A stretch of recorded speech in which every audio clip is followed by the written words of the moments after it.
Well, invented.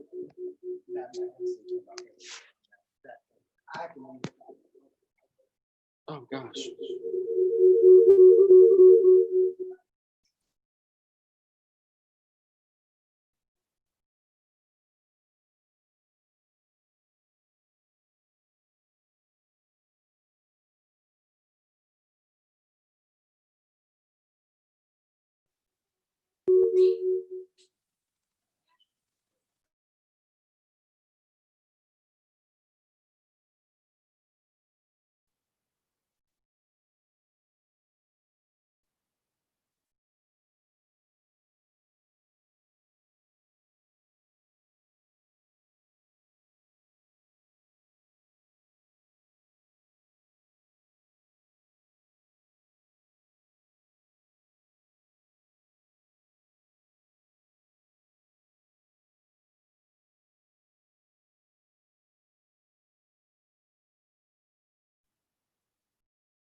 Try it again.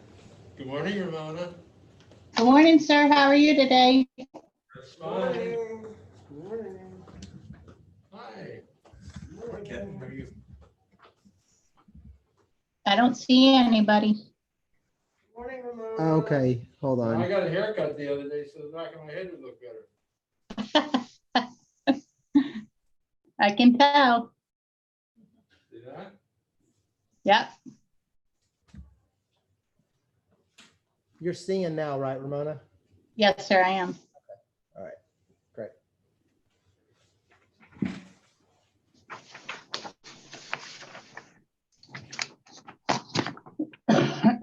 Excuse me.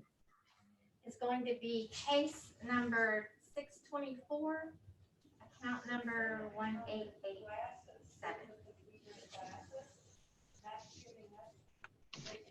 Hey.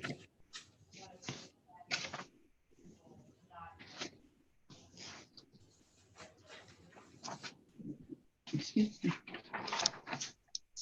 All righty.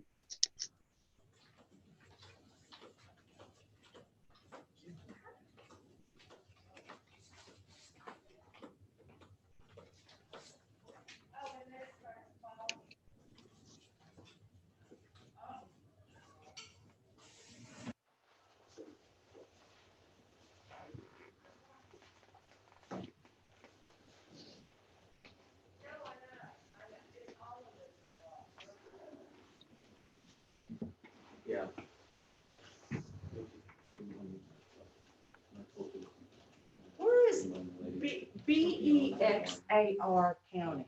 I think it's pronounced Thayer. San Antonio. That's San Antonio. Ramona, quit laughing at me. Can you hear her? Because they just did a thing that, the county, they've decided that they have to wear, if you go anywhere, that you have to wear a mask in the county. Everybody else, Yeah. as long, we took the box away, so we know when the postmark is gonna be there, so we're.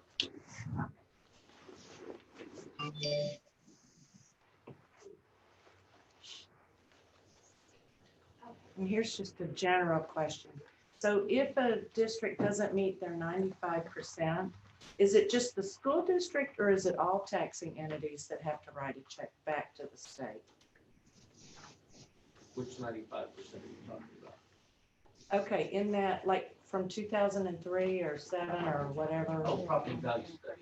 Thank you. Okay, so there's the 3-year situation, so it would be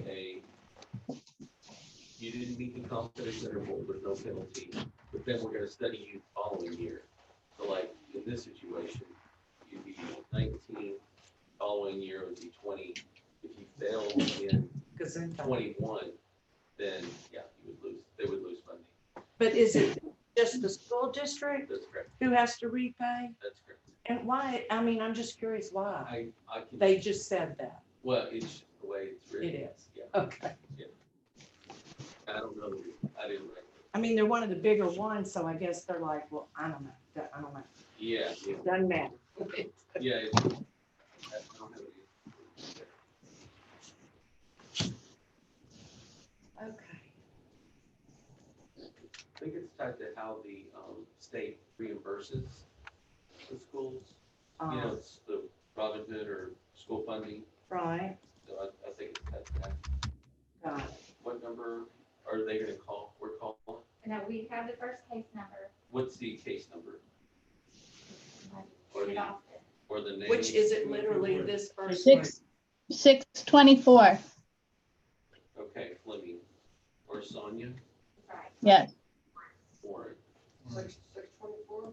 Case, 624. H2. Ray, it's account number 188. I got it. I got it. Okay. All right, we're ready. Okay, we're opening the meeting of the Aransas County Appraisal Review Board. We have a quorum, Yes. everybody's present.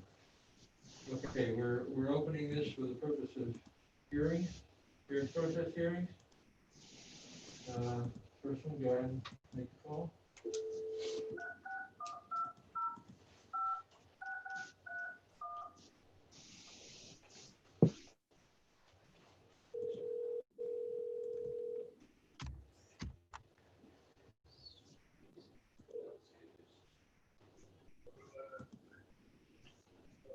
Hello, Mr. and Mrs. Morning. Warren.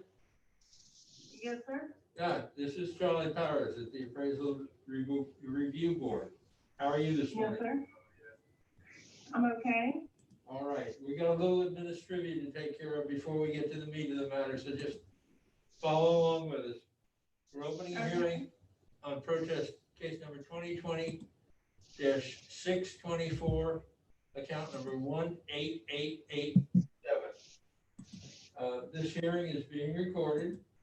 We are the Appraisal Review Board that will be hearing your protest today. The people present are myself, Charlie Powers, Cindy Duck, Kathy Hoffman, and Robert Dayton. Ramona LeBlanc is present through Zoom.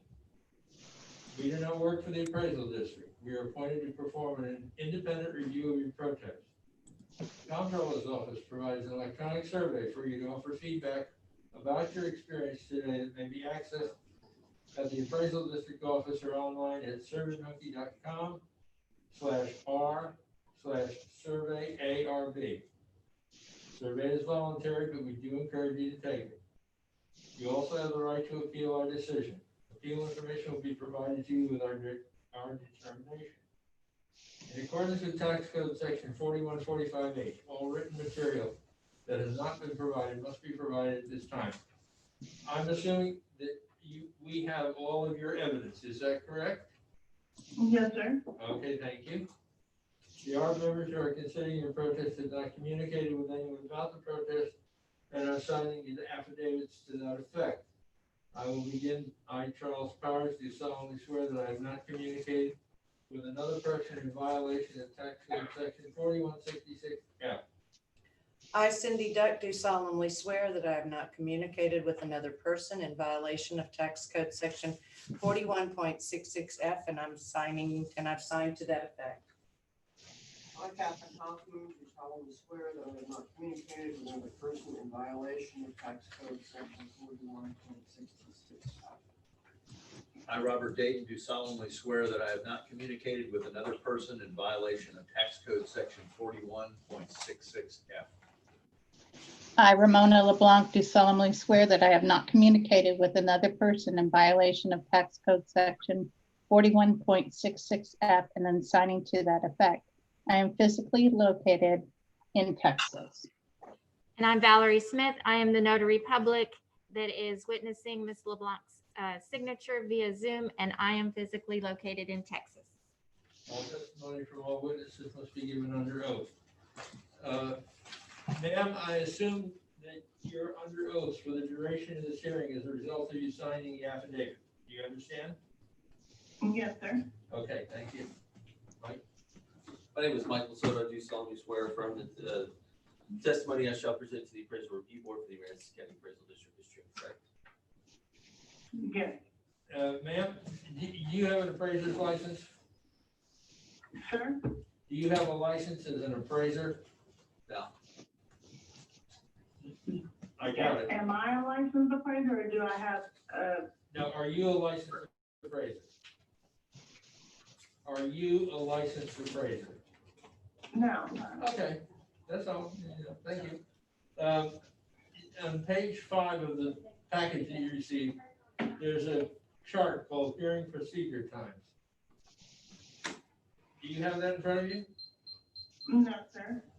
Okay, well, we'll walk you through it step by step. It's just a matter of making sure that you and the district have equal time. Would you like the district to begin, or would you like to begin? The district can begin. Okay, Mike? Certainly. We have a subject property that is currently valued at $160,480. I'm sorry, $160,480. Last year had a value of $161,590. Looks like in the Sparks Drive area. Where is that? Okay, that is in, if you look, it's off of 1781. That's that's Sparks Colony. It's Clobber Dance, and if I have the pictometry, but we can come out a little bit on it. Just down the road from those new apartments. Yeah, just down the road from the new apartments. So if these are the new apartments, and ma'am, just for your reference, it's we're looking at the imagery, but just backing out a little bit. There's the new apartments there, and then this is north. If you come on this road, this is Sparks Colony, this is Clobber Dance, this is on the way to Rattlesnake Road. Okay. All right, so subject is a 3DS. The only thing under protest is market value. So the subject property is compared with other properties in that area that have sold. You'll notice that there's we've had some sales. Actually, we didn't go up this year. We went up last year. So that's the reason I talked about last year's prior value. We had a sale at 114 Clobber Dance that sold for $75,000. It was a 3SS. It was 882 square feet. When compared with the subject, you have an indicated value of 139. The other one is on Milton Harrell Lane. That one was for 126. When compared to the subject, you've got 166 as your indicated value. And your last one is 101 Clobber Dance, sold for $90,000. When compared with the subject, see that it has a value of 165. Clobber Dance is the road right behind Sparks. It runs perpendicular to Sparks. They run into each other, and it's just a little area that's there just north of 1781. Let me go on. Equity is not under protest, or appraisal ratio median is not under protest, but it's supported as well with the grid that I provided. And then what we have furthermore is the sales ratio report. If you look at that and get to the end, that's in that generalized area. If you'll zoom into that, you can see that we're right at 100%, 10 something. I don't know what that says at the end. Hang on, let me get that for you. It's 1.035. 1.035, that's it.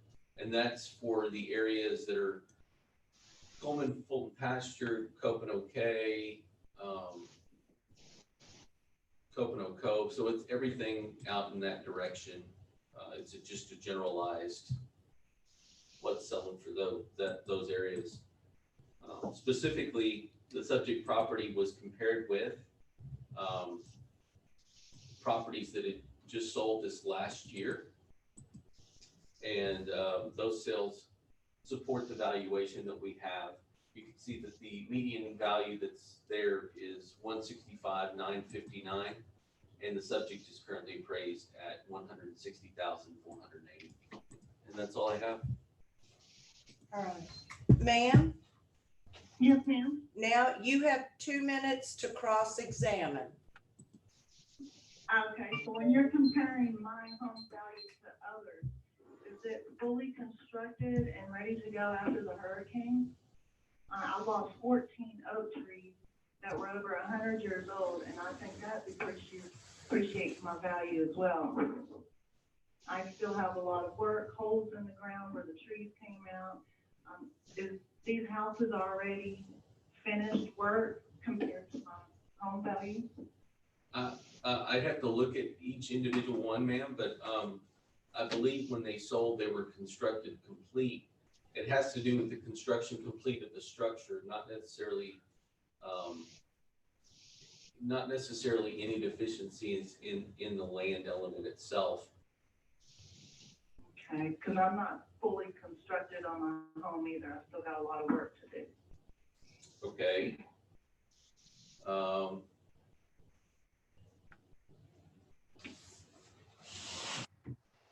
Can we go to So the the card? value going up due to everybody having to rebuild their home? No, the value didn't go up. The value went up the previous year.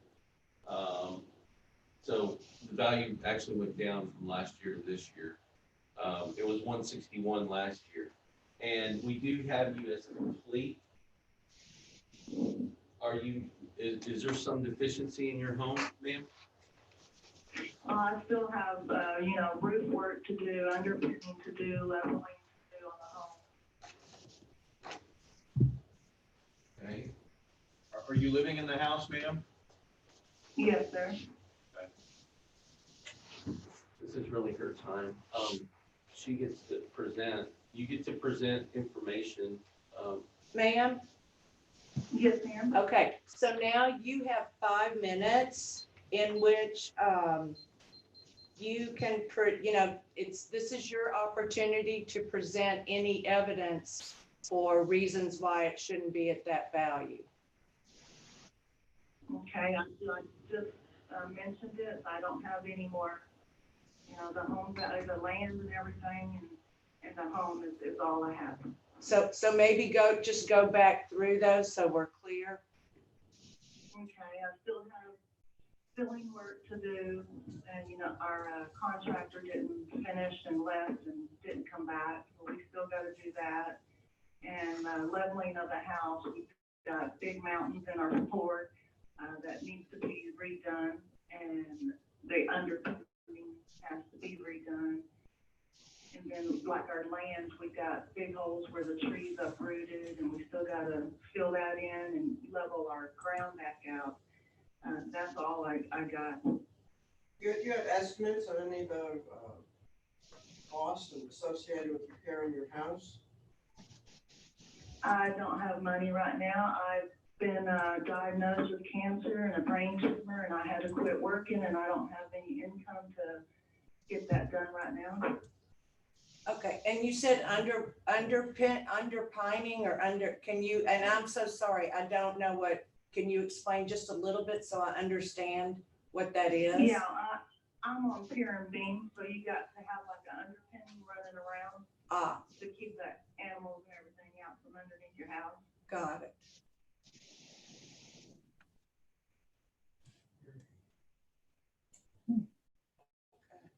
Ma'am, I'm gonna ask the same question that my colleague did here. Do you have estimates of the cost?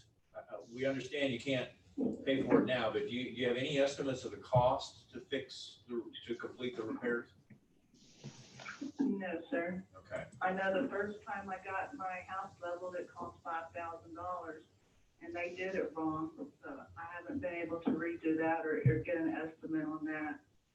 And the roof, there's still some parts you can see up in the attic. I haven't gotten that estimated either. Have the trees been removed and you just have big holes left where they were? Yes. Yeah, the contractor didn't finish out the roof in some spots, and some spots are coming down, so I have to get it redone as well.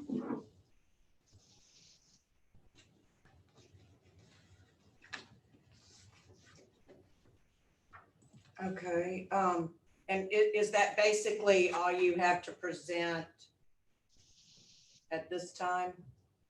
Yes, ma'am.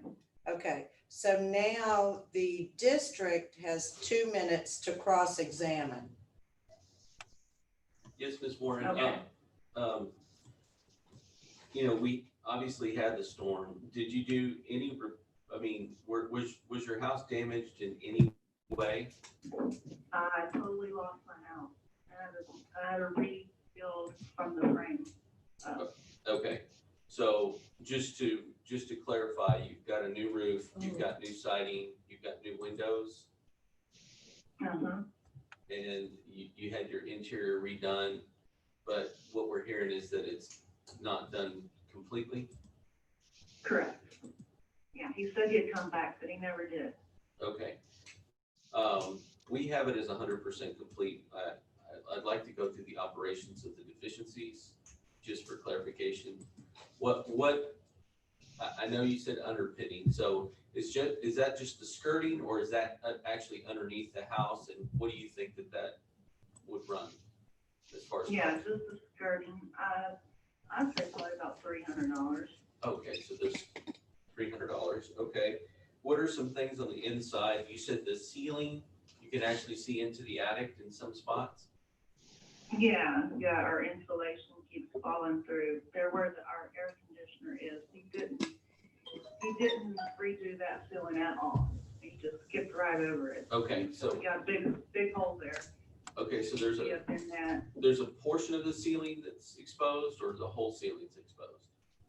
Yeah, Partial. in one closet, and then another closet, it's fallen through and it needs to be redone as well. Okay, so in your estimation, what would that repair be? I'm not sure, because you have to put in labor and all that. Yes, ma'am. We're just trying to get a sense of what that would be. I mean, are we talking $1,000? Are we talking $2,000 or $3,000?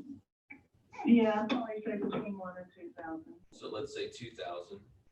So that's the underpinning and then the ceiling.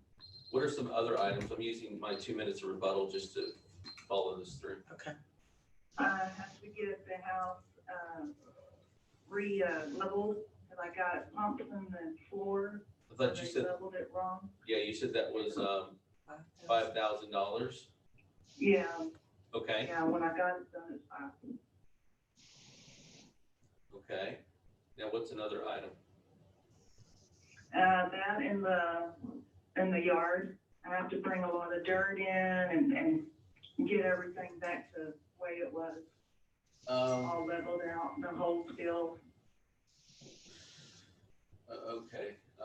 We haven't, I know that the appraisal district has not made an adjustment for that in the past. I know that that's a real thing. I mean, I'm just like you, my biggest, nicest live oak went down with the hurricane, so. Yeah. Okay, so we've got $7,300 worth of, is there anything else, ma'am, that you can? Yes, sir. Okay. So $7,300 is what I've got of estimated repairs by the property owner's testimony. We would agree with the warranted adjustment to that degree. To 153, 180, Mike? Whatever the $7,300 minus, you know, the Is that what y'all- 160,840 minus 7,300. That's 150. Yeah, I got 73, 153, 180. Yeah, I agree. Can somebody louder? Yes? 153, 180. Okay, so I got 160, 480 Yeah, it would be 153. minus 7,300. 153, 180. I make a motion. Well, Oh, not yet. Okay, sorry. Never mind. Getting ahead of yourself there. is there any, ma'am, you're on your 2-minute rebuttal. Is there That's any, all I have.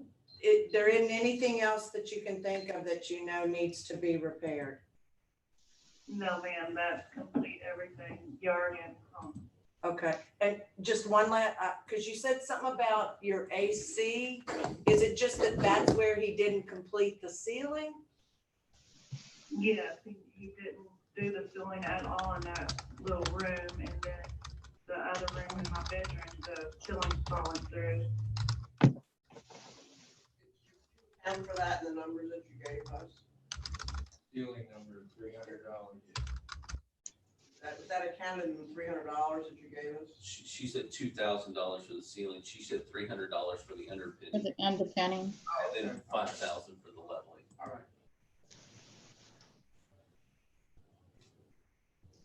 So- Ma'am, anything else? No, ma'am. All right. All right, Where are we, Cindy? so, District closing. district has 1 minute to close, ma'am. Just like to reiterate that the only thing under protest is market value. The market value grid supported the valuation of the 160,480.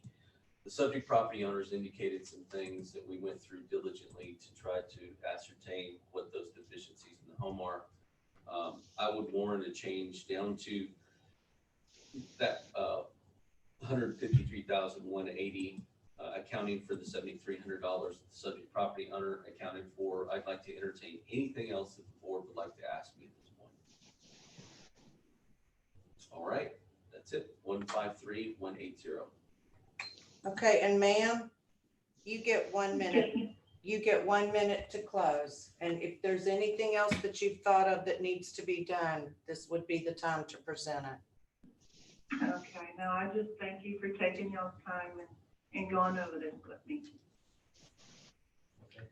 Okay, so I make a motion based upon what we, can I ask one question? And I'm sorry.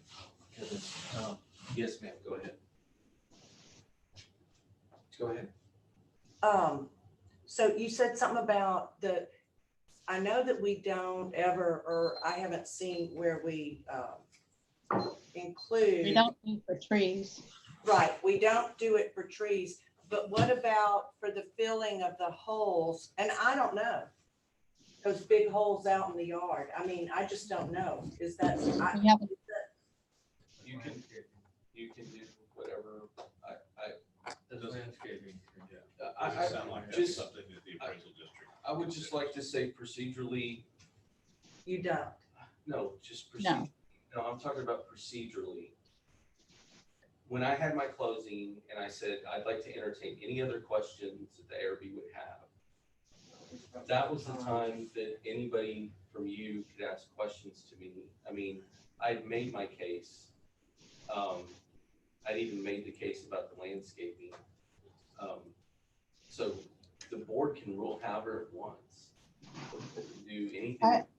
But that was the time to ask the questions too. I don't think we have in any other cases, and everybody had issues with trees. Trees, and I've never heard of us So, giving anything for that. I don't believe that we should, or we'd be involving right here.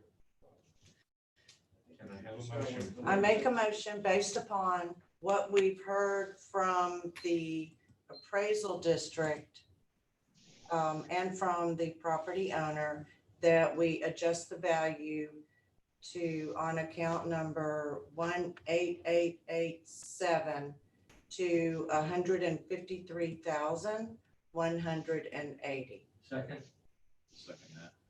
all in favor? Aye. Aye. Thank you, ma'am. We appreciate your participation. We go get the next one. Thank you. Okay. You'll get this in writing. Okay, I sure do. Thank you. Thank Okay. you. Good day. Hearing is closed. Yes, ma'am. Thanks. Bye-bye.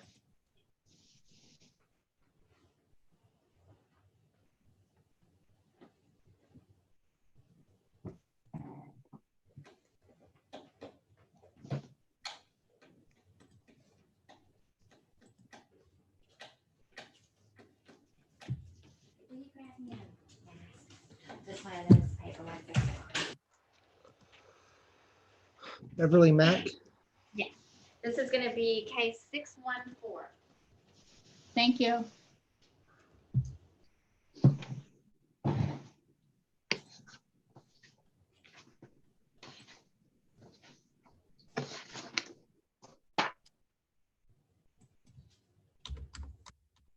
I got a decent pen now. You wanna hand them out?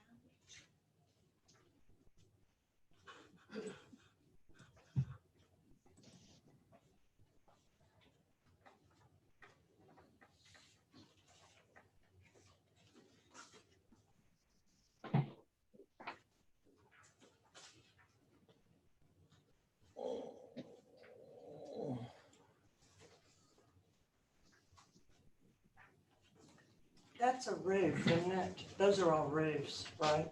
Mm-hmm. Okay.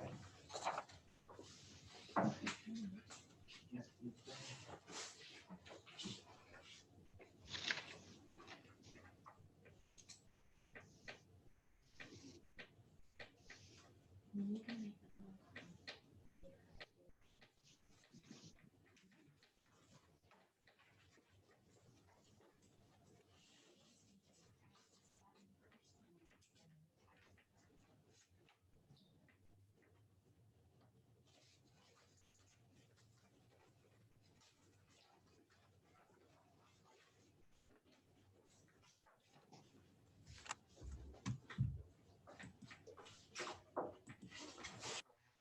This is the last one on the red.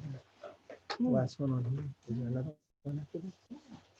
Somebody, we'll take it so we can get it signed. Yeah, 'cause Case it's- number I was just using that one. 614.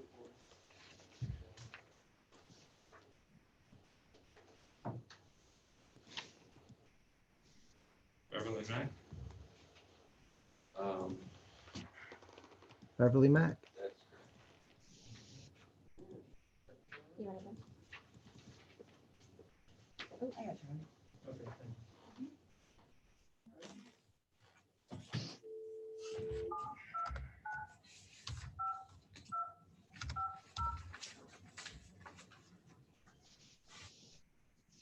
There's too many buttons on that phone. Hello, this is Beverly Mack. Hi, this is Charlie Powers at the Appraisal Review Board. How are you this morning? I'm doing well. Thank you for calling. And y'all called a lot quicker than I expected. Oh, That's a we're good quick. thing. We're quick. Look, You- I've got some administrivia to go through before we get into the meat of the matter, so just kind of follow along with us, okay? Okay. This hearing is being recorded. We are the Appraisal Review Board, will be hearing your protest today. Up at the table are Charles Powers, myself, Cindy Duck, Kathy Hoffman, Robert Dayton, Ramona LeBlanc is here by Zoom. Also at the table is the Appraisal District Representative, Mike Soto. We are appointed to perform an independent review of your request, protest. Can you get this right? Comptroller's office provides an electronic survey for you to offer feedback about your experience today that may be accessed at the appraisal district office or online at surveymonkey.com/r/survey-ARB. The survey is voluntary, but we do encourage you to take it. You also have the right to appeal our decision. Appeal information will be provided to you with our determination. In accordance with Tax Code 4145H, all written material that has not been provided must be provided at this time. My assumption is that with your affidavit, you send in all of the evidence that you intend to present. Is that correct? That is correct. Thank you, ma'am. The ARB members who are considering the protest have not communicated with anybody about the protest and are signing affidavits to that effect. And I'll start with I, Charles Powers, do solemnly swear that I have not communicated with another person in violation of Tax Code Section 4166F. I, Cindy Duck, do solemnly swear I've not communicated with another person in violation Tax Code Section 4166F, and I've signed to that effect. I, Kathy Hoffman, do solemnly swear that I have not communicated with another person in violation of Tax Code Section 41.66. I, Robert Dayton, do solemnly swear that I have not communicated with another person in violation of Tax Code Section 41.66F. I, Ramona LeBlanc, do solemnly swear that I have not communicated with another person in violation of Tax Code Section 41.66F, and am signing to that effect. And I'm physically located in Texas. I'm Valerie Smith. I am notarizing Ms. LeBlanc's signature via Zoom, and I am physically located in Texas. I'm a notary public. All testimony from all witnesses must be given under oath.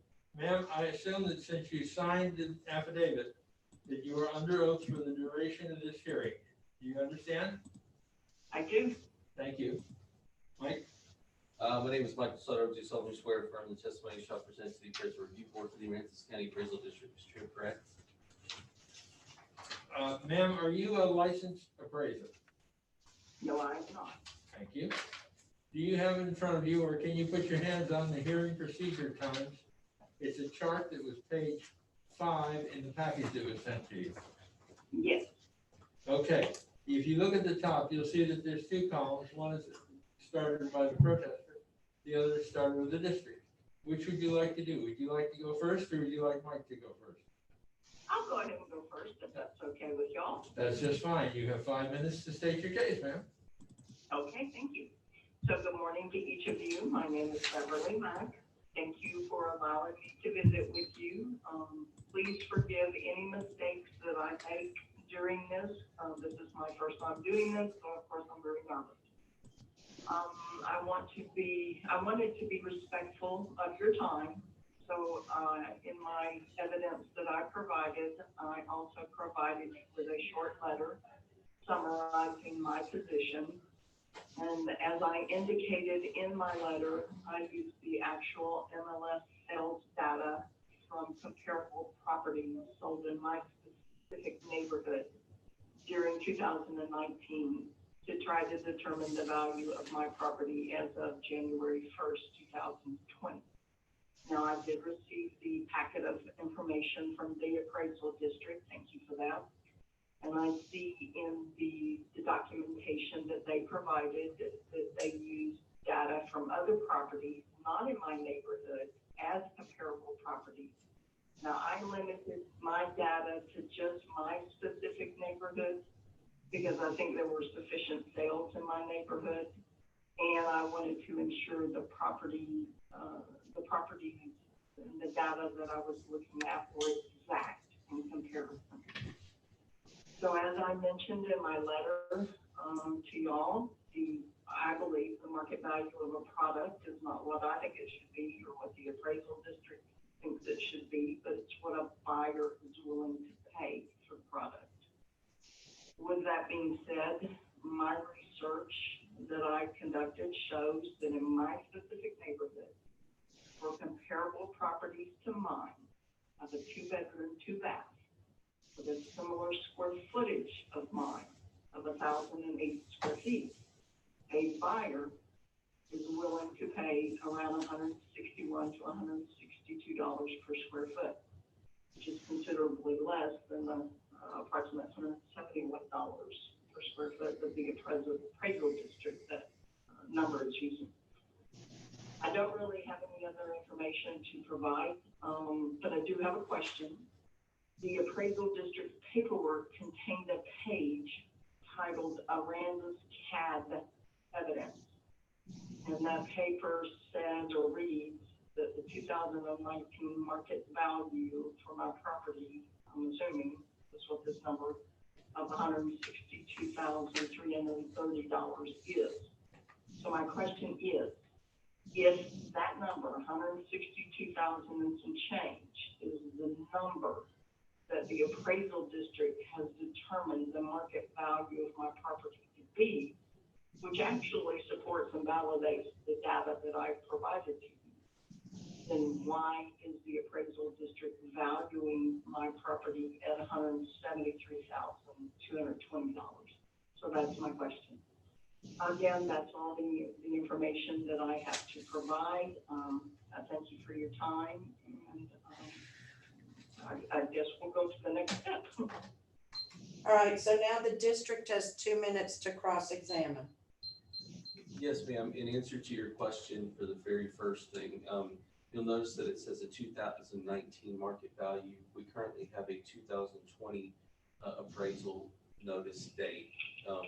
Obviously, things between that year and this year, we would have received sales. So in the 2019 valuation, we would have used all the information in the 2018 year and up to maybe April of 19. In this valuation, we would have used all to 2019 up through approximately April of 20 to establish the 2020 market value. Now, one of the other questions, I hope I answered that question sufficiently. One of the other things that you indicated is that the district pulled comps from things that were not in your neighborhood. We have, I just want to, I'm a little confused because Pecan Harbor Street is in the Captain's Bay subdivision. And so is Breezy, and so is Treasure, and so is Pecan Harbor, which is actually on your street, and so is Treasure. Sure. And then Pecan Harbor, Pecan Harbor, Pecan Harbor, Pecan Harbor. Which of these are you indicating is not in your subdivision now?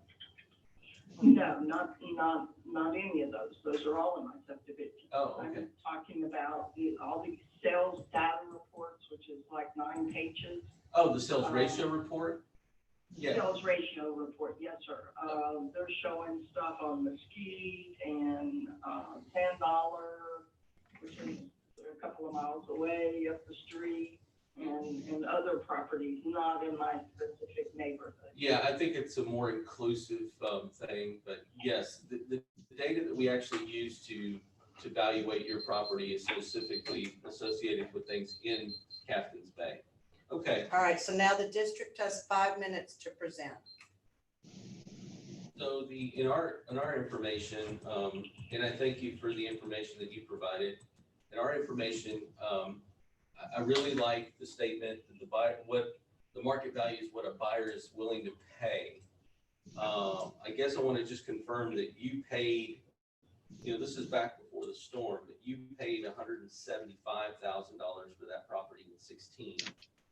So in an increasing market, we had a decreasing market with the hurricane slightly, but then we had an increasing market again. Do you think that your property is any less valuable than what you paid for it in 2016? Well, actually, I don't think I overpaid, but that's what any buyer of any item is going to say, whether it's a car. Okay, I just wanted to say, because it was your statement that said, what a market value is. It was your statement. I wanted to add on to that if you will let me. You'll have a chance in a minute. Okay, thank you very much, member. I will continue on with my information. What you have is your pictometry imagery that's in the next screen. This is Captain's Bay subdivision. All of the comparable sales on the comparable grid were pulled from this neighborhood. Specifically on your sales comparison grid, you have 130 Pecan Harbor is the subject property. It has 1,008 square feet. You can notice that these are all 4FB pluses. These are all, the sales comp number 1 sold for 165. Sales comp number 2 sold for 208 and change.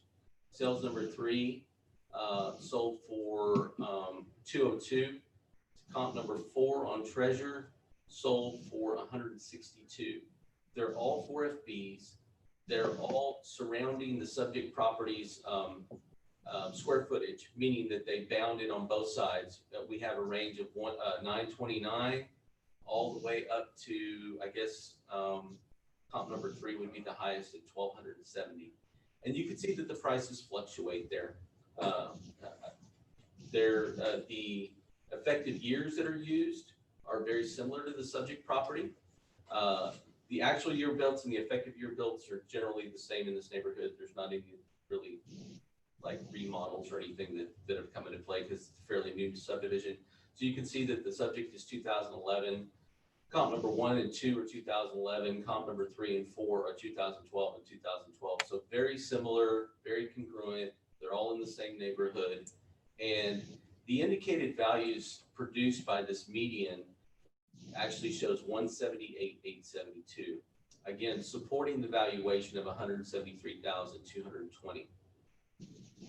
The comp equity grid has to do with similarly situated, appropriately adjusted, meaning that you're taking into account any of the differences that are involved into the subject in reference to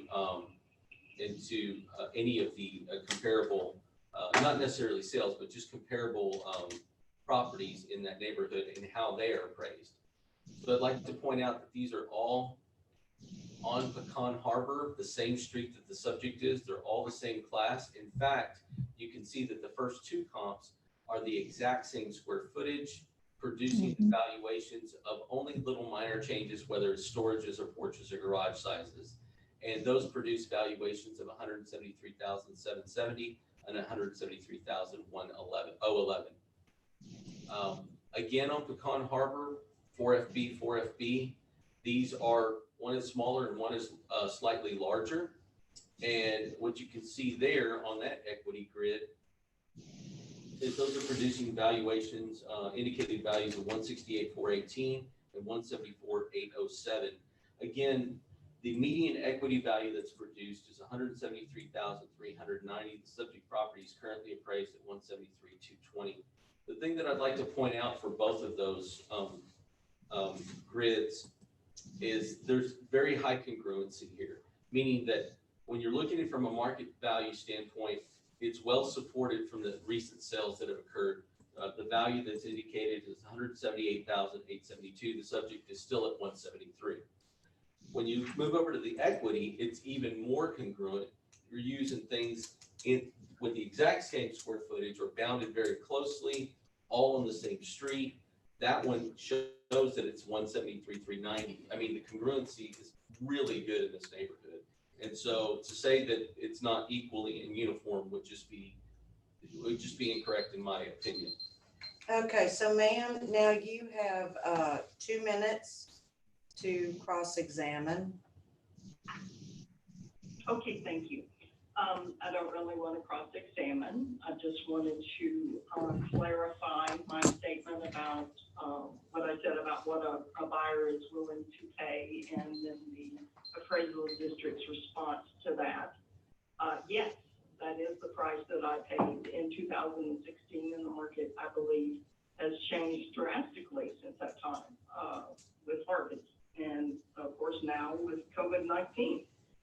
I just don't think that you can compare those 2 numbers to this point in time. I also wanted to just recap that, you know, I looked at all of these sales and the sales price per square foot in all of the comps from my neighborhood, and I provided you with all of those MLS sales data. And I'm just not seeing the numbers that you are describing. My research, it just doesn't show the numbers that you're showing. I'm not disputing that your information is correct. I'm just saying that my numbers don't. Okay. I think that that's a really good point. Ms. Mack. I mean, you're showing that, that the numbers are not the same. So, I mean, for one of the comps that you provided, you actually show 210,000. I think that's on Treasure, 123 Treasure. That had 1,100 square feet. And you show that it sold for 210, and I showed that it sold for 208, 514. It's a really good point. All of my grids would actually be elevated if we used her numbers. So, but that's a really good point. And ma'am, you actually, you have 2 more minutes in rebuttal. Well, thank you for that, but I will yield my time because, you know, I don't have any other information than what I've provided to you. And, you know, I tried to do the best that I can with the information that I have. And like I've already stated once, my numbers do not agree with the appraisal district numbers. Okay. That's all I have to say. Thank you. Thank you. And now the district will have 2 minutes. I'd like to just ask before you go into that, please. Certainly. What area of town, and I'm sorry, I just need to get oriented. Where is this? This is West Fulton, far West Fulton area. So if we'll zoom out, it's just south of the airport. It's well, it's really closer. Yeah, it's kind of in the middle. So if you're coming, just zoom out some more. 3036. 30, it's north of 3036, and it's west of 35. So, Which way am I facing? No, hang on. I can't tell, Mike. I can't see it. Hit this. Yes, that one right This there. one? Okay. Yeah. It borders Spanish Woods and it's surrounded by There trees. we Here's go. 3036. Here's Seamist. Here's Spanish Chaparral, and it's behind. This whole subdivision is called Captain's Bay. If you go this way, Turn left. Oh, that's the ones with the concrete. You know where where Boat Inn is? What now? What, Ramona? Kind of by Boat Inn. Yes. Okay, now I know where it is. Thank you. It's the really big Halloween place that everybody goes to. Yes. Yeah. Yes. Okay, cool. all right. Oh, so Mike, I'm sorry, you've got 2 minutes. Yeah, in my In rebuttal. 2 minutes, what I'd like to say is that there's 2 things under protest. There's market value, and then there's equity. It's clear from the recent sales. In fact, one of the things that the subject property owner actually brought up is that the information doesn't match up. But in one example here of comp number 2, it would actually modify the grid. It would actually pull the grid up. So comp number 1 appears to be the same at 165. Comp number 2 would actually go up to 210 and the starting point there. And then comp number 3, we got 207. Let's see, that says 207 400, and I believe that one is 1270. So that one actually sold for 212. That additional $10,000 there. And then you have Treasure. Let's see, that's going to be 929. That one actually sold. Let's see, data sale. That one actually sold for 160. We had 162, so that one come down. But again, you had 2 that were markedly more. You had one that was less. Even in that, the market value, median value was indicated at 178. Supports the value of 173. What's even better is how are these all appraised? You're looking at Pecan Street. You're looking right down the street. The exact same square footage of land, exact same square footage of house. How are these appraised? They have minor differences in storage and such, but they're appraised at 172 prior to adjustment, 173 after adjustment. The subject's at 173. The median value that's produced is 173,390. I would like to entertain any other questions. Oops, I'm out of time. Okay, so now, ma'am, you get your did anybody have any questions? No. Ma'am, you get your 1 minute closing now. Okay, thank you very much. I appreciate your time. Again, I apologize for any mistakes that I've made. The appraisal district and I are going to have to agree to disagree. They're using property. details down to properties with very, very, very similar square footage and the same number of bedrooms, bathrooms. They're using properties that are not, as they're comparable, they're not drilling down the details that I am. Again, we're just gonna have to agree to disagree. And, again, I thank you all for your time. I appreciate it. Okay, and now the district has their 1 minute for closing. Two things that are processed for market value and appraisal ratio exceeding median level. The two grids that I provided support both of those values. Entertain any questions.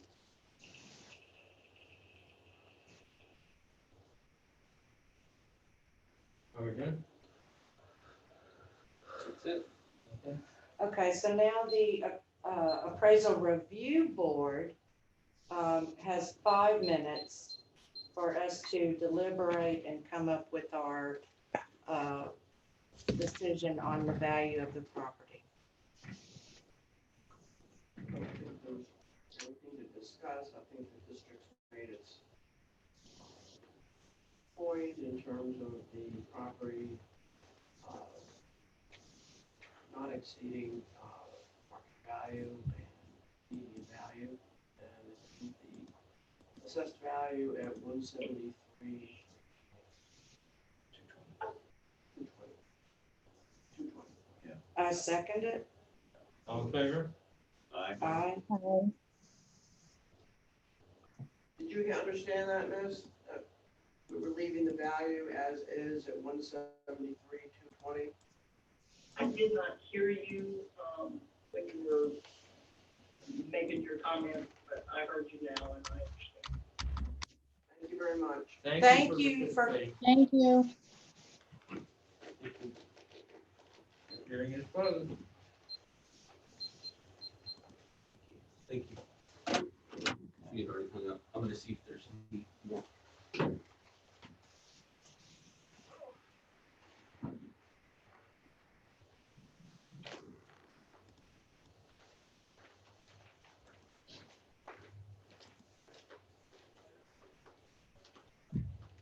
You're looking good today, Kathy. Okay. I said, you're looking good today. You're on TV. You're making smart aleck comments, Kathy. No, I'm not. It was just funny because you did it like right when she walked past the microphone. So it was like, Yeah, well, she's standing right in front of me. And I'm like, I know, but it's like, you know, those TV shows where there's something where somebody says something and you're like, I don't see right? Yeah, we have this one, and then we have an affidavit, and There's a then we have. button in here, Val, when like you enter a sale, Which one is it? and it's in here, it. All right, got it. and it's right here, Val. Or something. You enter it, you know, you say new Yeah, and The MLS last source, number's a and then nine. you click set active. okay.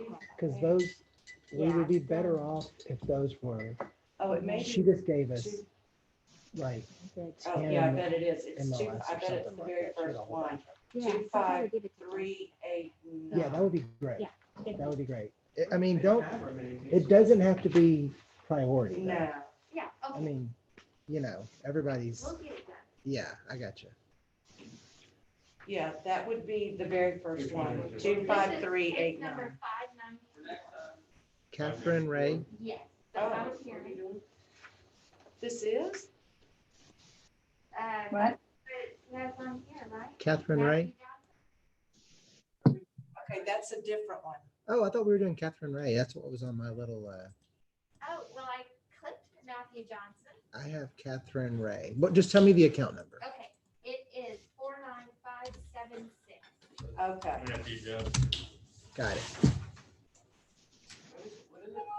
It's the second one on page 1. It's 49576 is the account.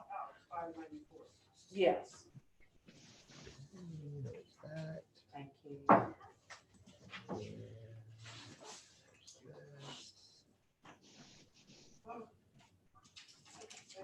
There's this. I'll be back later. Okay, I'll call you back.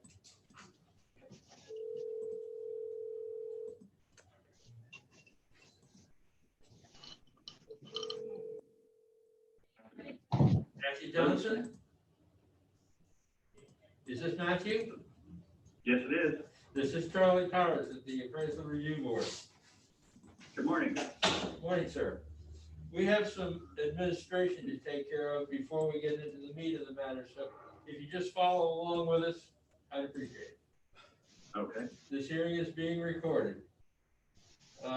We're opening a hearing on 2020-594, account number 49576. This hearing is being recorded. We are the Appraisal Review Board that will be hearing your protest today. Present at the table are myself, Charlie Powers, Cindy Duck, Kathy Hoffman, Robert Dayton. Rolando LeBlanc is with us via Zoom. Also at the table is Mike Soto, Appraisal District Representative. We are appointed to perform an independent review of your protest. The Comptroller's Office provides an electronic survey for you to offer feedback about your experience today that may be accessed at the Appraisal District Office or online at surveymonkey.com/r/survey-ARB. The survey is voluntary, but we do encourage you to take it. You also have the right to appeal our decision. Appeal information will be provided to you with our determination. In accordance with Tax Code Section 4145H, all written material that has not been provided must be provided at this time. Matthew, I'm under the assumption that you have turned in all of your evidence that you intend to use. Is that correct? Correct. Thank you, sir. The ARB members who are considering your protest have not communicated with anyone about the protest and are signing affidavits to that effect. And I'll begin by saying I'm Charles Powers. Do solemnly swear that I have not communicated with another person in violation of Tax Code Section 4166F. I, Cindy Duck, do solemnly swear that I have not communicated with another person in violation of Tax Code Section 41.66F, and I have signed to that effect. I, Kathy Hoffman, do solemnly swear that I have not communicated with another person in violation of Tax Code Section 41.66F. I, Robert Dayton, do solemnly swear that I have not communicated with another person in violation of Tax Code Section 41.66F. I, Ramona LeBlanc, do solemnly swear that I have not communicated with another person in violation of Tax Code Section 41.66F, and am signing to that effect.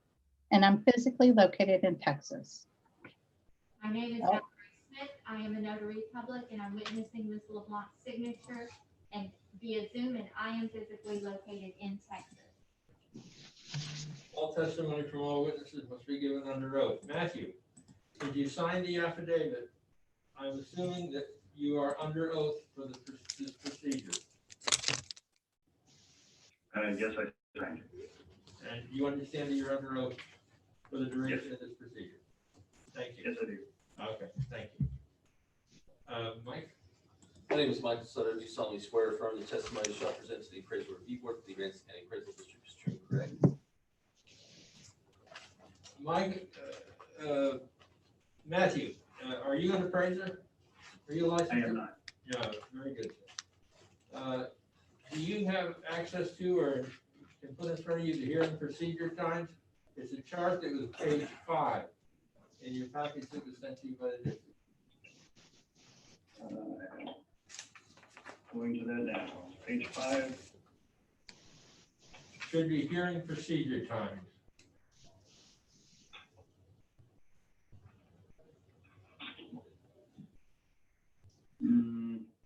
It's a chart that's actually landscape. Looks like page 5 is continuation of the ARB hearings formal. This is a Scheduled hearings for multiple accounts. This is a chart that's got 4 columns on it.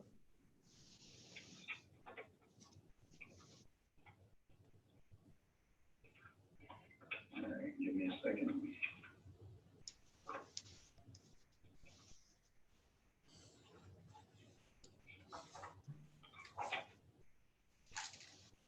Okay, well, we'll walk you through it. Okay. It's no problem.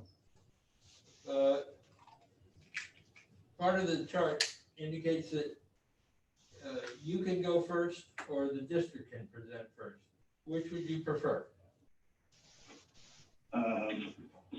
You can go first.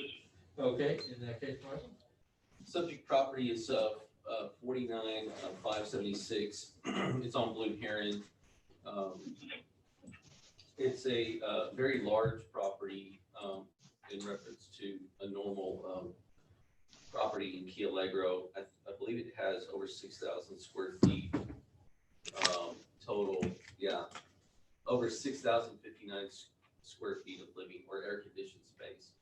It's on at least 2 lots. I think that's right. No, it's 3 lots. It's on 3 lots on Blue Heron. So it's a monster. Very large. We currently have a valuation of 1.151780 on the subject property. If you go to the thing under protest, the only thing under protest is market value is incorrect. So that's number 1. The subject property was a sale in this last year. We have October 31st of 19. That's the sale date. And we show that this is unverified. We show 925,350 as the sale for the subject property. Comp number 2 is Bahama Drive. It sold for 1.03 million. And when adjusted to the subject property, you'll show that you'll see that it has an indicated value of 1.225480. Comp number 3, 34 Flamingo, sold for 1.09275 million. Again, when adjusted with the subject property, it has an indicated value of 1.491678. 50 Blue Heron sold for 1.17 million. When adjusted to the comp, has an indicated value of 1.460. Equity was not under question. It's provided here. The equity value is, I'll just say for the record, the equity grid supports the valuation for the subject property. What you have next is just the listing information. 7 bedrooms, 9 baths, 6,059 square feet. What does it say? Fabulous Key Allegro lots, landmark. Just goes into some description here. I don't know why I printed out like this, but it did. It's Zillow, Mike. Sometimes it goes kind of crazy. Anyways, that's just the listing information. The last pages that you have are the sales ratio report for Key Allegro, and this is all inclusive in Key Allegro. I just want to show that the weighted mean is 93.78 and the average mean is 96.39. And for the record, we use sales in the time period for the subject property's valuation. These are all 19 sales. It has an indicated value of 1.342891. And that's all I have. Okay, sir, so now you have 2 minutes to cross-examine. Okay, I don't have anything to cross-examine with that. I just have my case. All right, so now you've got 5 minutes to present. Okay, When was and the actual deed? so When did you see the deed? the largest house in the neighborhood is not always the most valuable, to say that. And it's pretty well understood that a lot of times the largest is less desirable or not comparable to others. What's the date? Along with that, October. all the figures that were stated in the comps were to estimate a market value. And the evidence that we've submitted is what it actually sold for on Yeah. the open market, which to me would What's define a the more deed of definitive value of the property in its current state at the time. So the sale price in the contract that was submitted and the one that was executed and property was purchased with has a sale price of $800,000. I'm not sure where the 900 right there. came from. We are protesting for reducing the value, the market value that was paid for the property of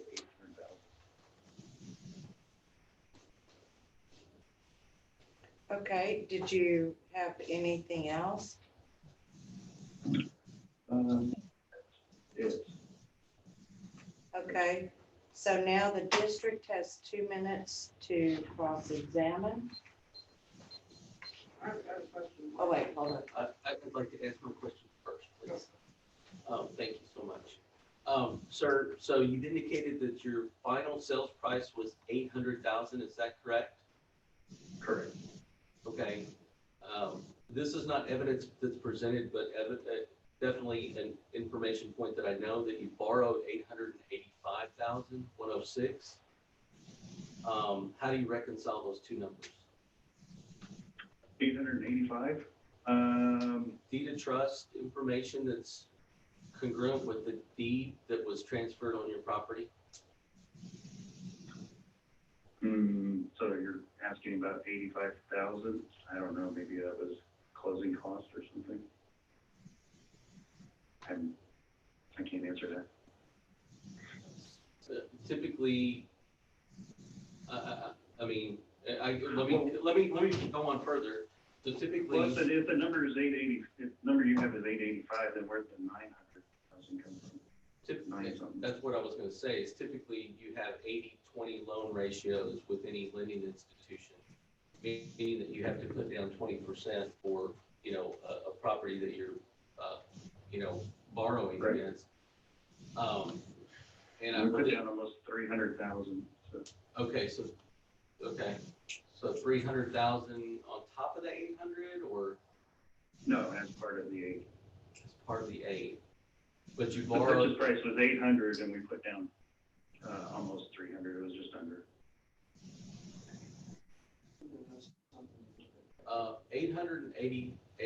885,000 was borrowed on the subject property.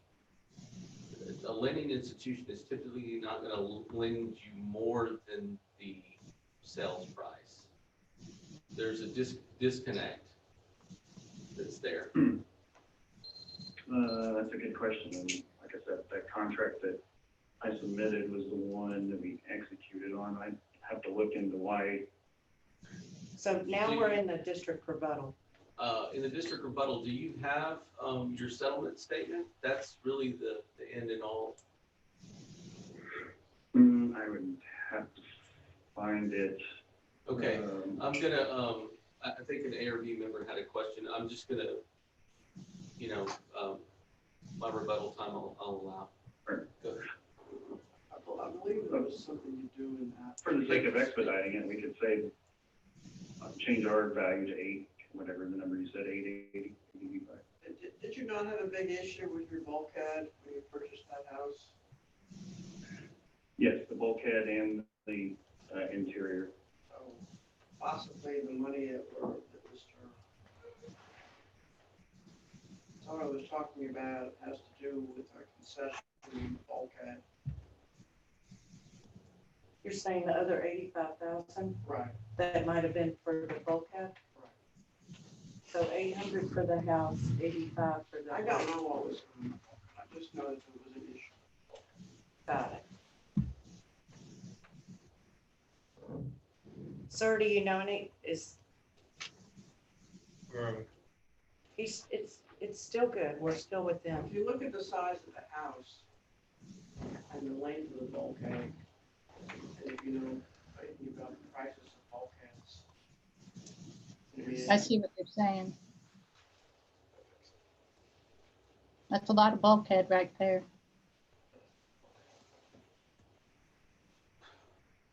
I think it's Okay. 260 something feet. This, And you did repair the bulkhead, is that correct? We are making repairs, yes. It's still uninhabitable, Are you The, not the letting- house is? yes. Okay. All right, so now we're going into his 2 minutes of rebuttal.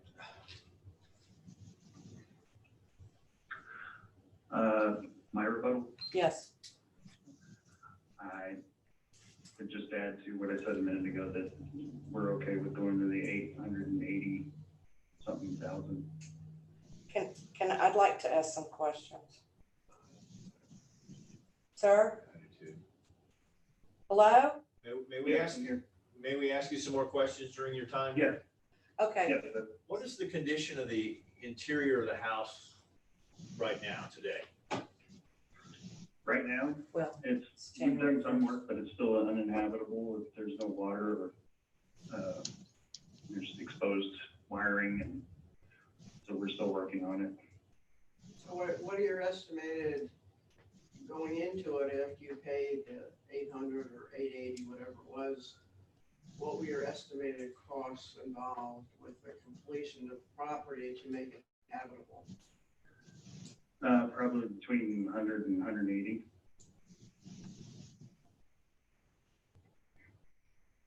And that doesn't include the bulkhead.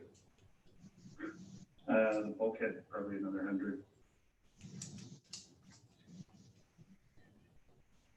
But those repairs are not done yet, so that's where we're at. The value of the property, we could not sell it for 1.1, so I don't think it should be taxed at 1.1. all right, so, and you are not living there and you don't stay there when you come into town? Correct.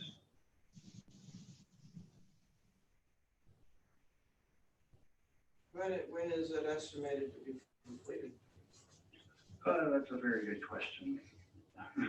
Along with contractor troubles, we've run into the COVID-19 issues, so we've had lots of delays. And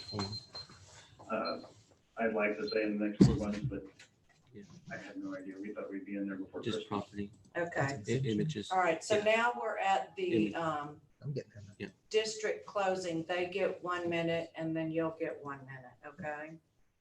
Okay. Are you ready, Mike? Yeah, I have a little bit of confusion. Currently under the subject property, I have it currently as homesteaded and over 65. Is that not correct? That is not correct. That was the seller's status. Okay. So you have not applied for an exemption here. It's a second home, so. Yeah, that's that has to be corrected. Well, I talked to the county back in November. Uh-huh. We submitted our information. And they said that would stay on there until the next tax year. Yeah, but it should have come off in 2020. I'm just saying that thing should come off. Okay, I just wanted to reconcile the whole statement with it's not habitable.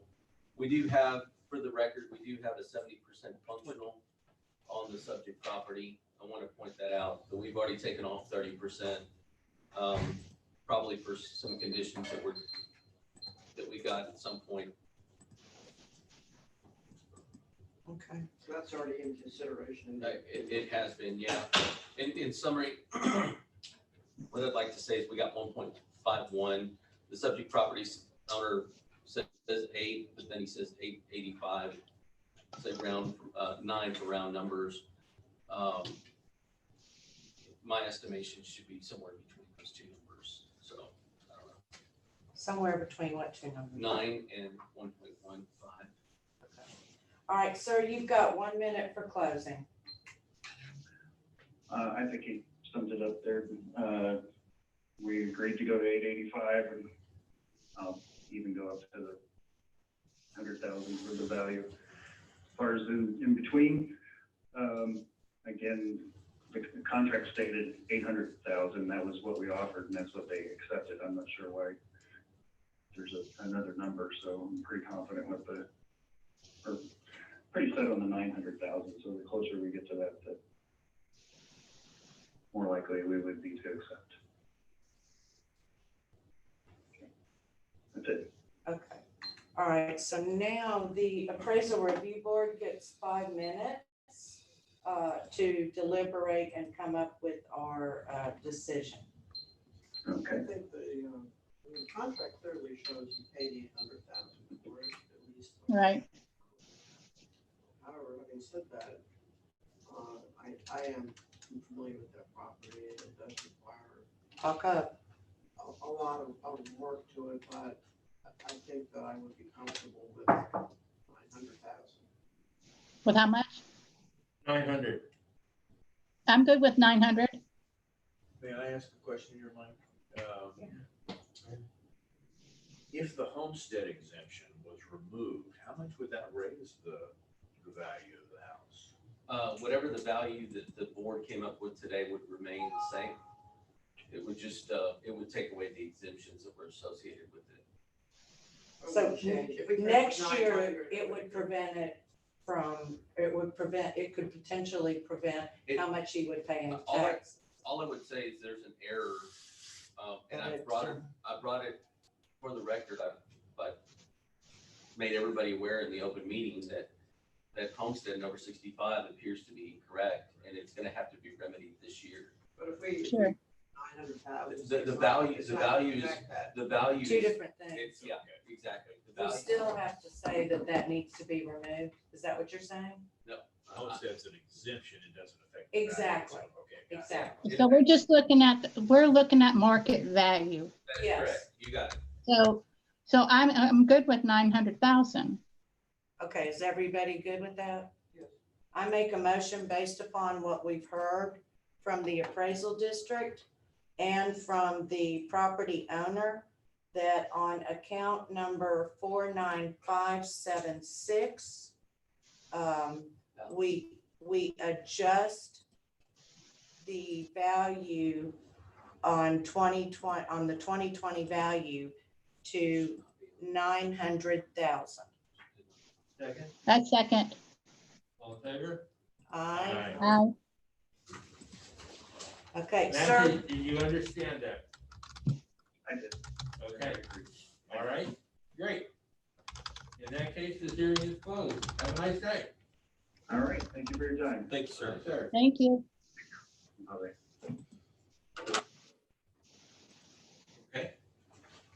Okay, we have an affidavit only on the 8:30 docket, and then we have a phone in on the 10 o'clock docket. The phone in Got it. person has called in, and so I didn't know which order you'd want to take these in. Let's do, if he's phoned in, let's do him.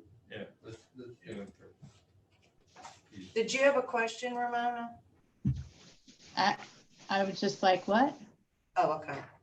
The only pause, I figured it out. It's a phone order or phone in. the only pause, Yes. the only pause I would just caution the ARB members to, there's a legal statute that says that if you don't start the hearing two hours after the designated time, that subject property owner is, I don't know about affidavits, but that subject property owner is subject to it. The affidavit is not here to be a problem only the other, right? If it was a phone call, that would be a different story. Okay, all right. Is that correct? Which I one don't is it? know. I just know that you have to start a hearing 2 hours. Can you give us an account number or something? Okay, for Please. the phone hearing is case number 619. Thank you, Val. Okay, it's the last one on page 2. Well, we would have listened to all of these today. 6-1. The first. I know. Kind of nice. Yeah, the 10 o'clock. What's the PID, guys? 25239. I think it's a truck. No, it's thunder. It's done. Oh, it is? Uh-huh. That's good. We need some rain. My yard needs some rain. My God, made the So yeah, I'm sprinkler getting my system. fence done here pretty quick. Oh, I'm jealous. My God, made the sprinkler system. Is there a So- problem with the 619 versus the 638 hearing docket ID? Are those two different things when you say case number? Because didn't you say 619? Which is 25239. One is case number and one is account number. Gee, Cindy, thanks. So This right, is it Yeah, not? that's this says 638. Well, he's asking if there's a problem and it's like, No, Oh, he said- he said a hearing different docket, that's a docket. different kind of That's just a thing. different number. Okay, Yeah, I all right. believe well, then so. I'd say there is a problem. Yes, yes, there is a problem. Killing me. Please proceed. Tip your waitresses. Exactly. Okay, and this is blue heron. Yeah, Wow. that's thunder. That's gonna be good right there. Wow. Mr. Rent, Yes, sir. this is Charlie Powers at the Appraisal Review Board. How are you this morning? I'm good, sir. How are you? Oh, doing fair. I hear thunder outside. This is good. thing. That's a good thing. Look, we've got a little administrivia to go through before we get to the meat of the matter, so if you could just follow along with us. We're opening a hearing on case number 2020-619, account number 25239. This hearing is being recorded. We are the Appraisal Review Board that will be hearing your protest today. Present at the table are myself, Charlie Powers, Cindy Duck, Kathy Hoffman, Robert Dayton. On Zoom is Ramona LeBlanc. Also at the table is the Appraisal District Representative Mike Soto. We do not work for the Appraisal District. We are appointed to perform an independent review of your request, of your protest. The Comptroller's Office provides an electronic survey for you to offer feedback about your experience today that may be accessed at the Appraisal District Office or online at surveymonkey.com/r/survey-ARB. Survey is voluntary. You also have the right to appeal our decision. Appeal information will be provided to you with our determination. In accordance with Tax Code Section 4145H, all written material that has not been provided must be provided at this time. I'm under the assumption, Mr. Rentz, that we have all of your evidence. Is that correct? Yes, sir. Okay, thank you. ARB members who are considering the protest have not communicated with anybody about the protest and are signing affidavits to that effect. And I'll begin by, I, Charles Powers, do solemnly swear that I have not communicated with another person in violation of Tax Code Section 41.66F. I, Cindy Duck, do solemnly swear that I have not communicated with another person in violation of Tax Code Section 41.66F, and I've signed to that effect. I, Kathy Hoffman, do solemnly swear that I have not communicated with another person in violation of Tax Code Section 41.66F. I, Robert Dayton, do solemnly swear that I have not communicated with another person in violation of Tax Code 41.66F. I, Ramona LeBlanc, do solemnly swear that I have not communicated with another person in violation of Tax Code Section 4166.f, and am signing to that effect, and I'm physically located in Texas. And I, Valerie Smith, am the notary public who is witnessing Ms. LeBlanc's signature, and I am also physically located in Texas. All testimony from all witnesses must be given under oath. Mr. Rent, my assumption is that since you signed the affidavit, you are under oath for the remainder of this hearing. Do you understand? Yes, sir, I do. Thank you. Mike? My name is Michael Sutter. Do solemnly swear or affirm this, the testimony I shall present to the Appraisal Review Board and the Appraisal District is true and correct. Mr. Rentz, do you have an appraiser's license? No, I do not. Okay. Do you have in your hand, or can you find the hearing procedure times? It's a document that's one page, 4 columns, that was about page 5 of your package. Page 5, let me see. Yes, sir. Okay, you'll see that at the, we're gonna follow this procedure throughout. You'll see at the top, one begins with protester presentation, the other with district presentation. You get to choose who goes first. Would you like the district to go first, or would you like to go first? You can have the district go first. Okay, Mike? All right, the subject property is at 30 Blue Heron. It is currently appraised at $643,800. It is a 5 ST, which is a minus, which is stucco. Currently has a land valuation of $461,760. The improvement is at $182,040. You can see on pictometry imagery where it's located on Blue Heron.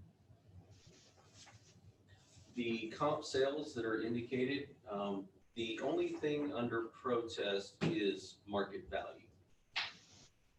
The 30 Blue Heron is compared with some sales at 20 Bimini that sold for $663,000. The comparisons between the two is one is a 5 ST minus, the other one's a 5 SS. ST stands for stucco, SS. Wait. Check the protest thing again, Mike. Check the what's under protest. I think it's just equity, isn't it? Rents. We're under rents. Yes. This Q1, incorrect appraised market value. Yeah. But look at the sheet you're saying. Want to clarify for the record that the protest form actually indicates Q2, which is incorrect appraisal median ratio, which is unequal. So thank you for that correction. Sir, we'll continue. The only thing under protest is equity. Thank you for that correction. We'll have to point that out to Val, Cindy. Okay. Thank you for that correction. So we'll move on. The phone went blank there. I didn't get to hear. Okay, sir, I'll repeat. The only thing under protest is values unequal compared with other properties. So it's an appraisal equity question. We'll move to the comp equity grid. These are properties that are not necessarily sales, they're just other properties that have either similar classes or similar sizes to the subject property.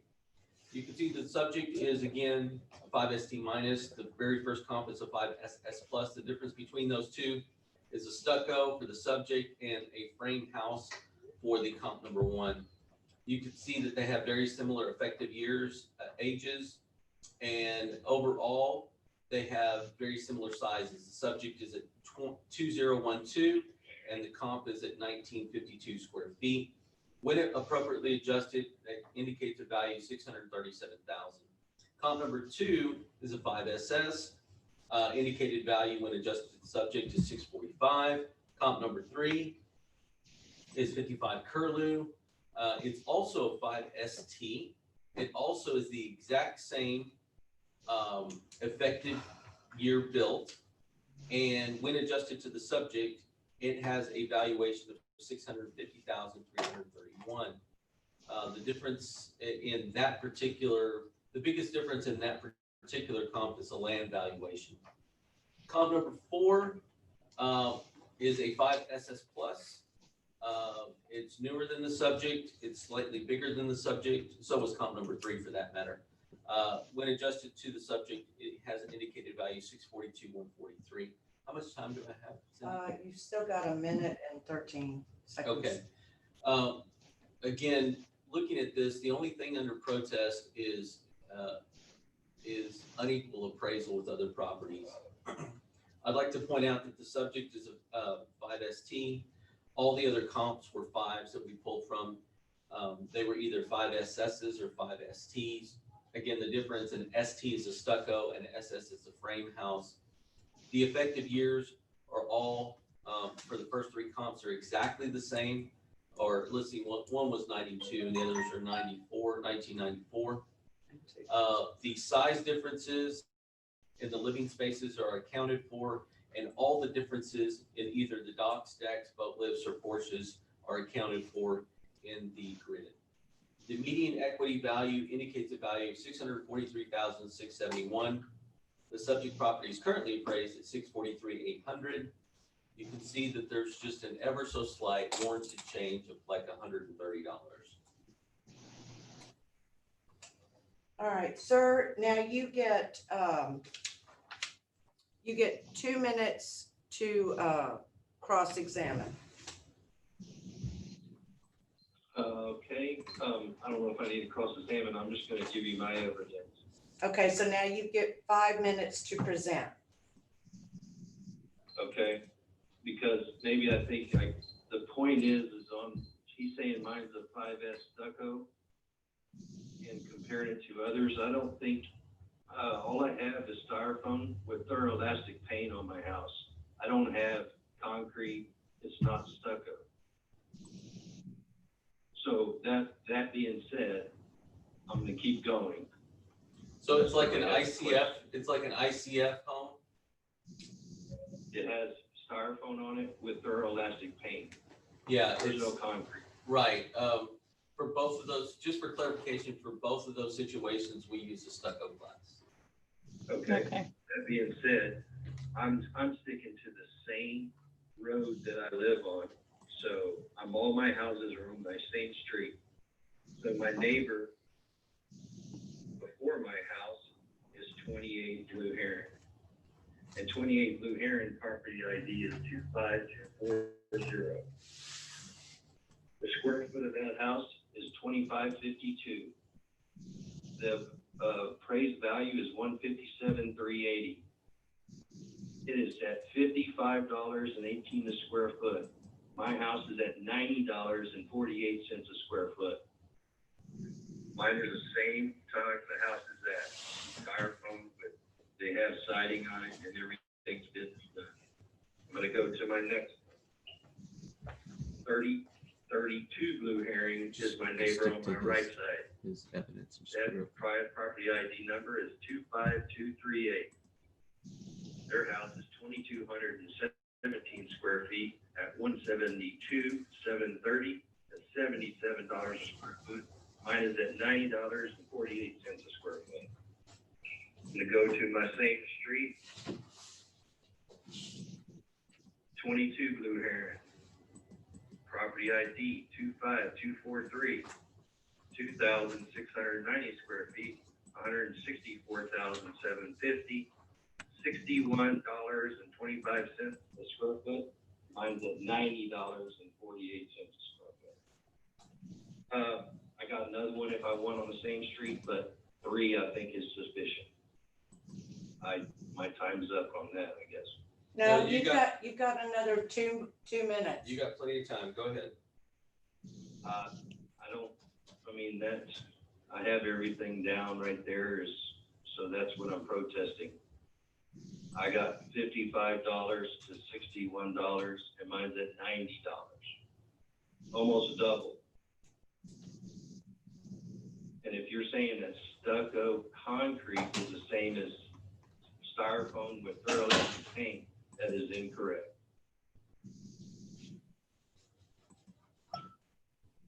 Okay, and you said that your numbers, when they're averaged, I'm sorry, they're in between what and what per square foot? $55.18 between 55 and 67. All 3. And mine's at $90.48. On the street.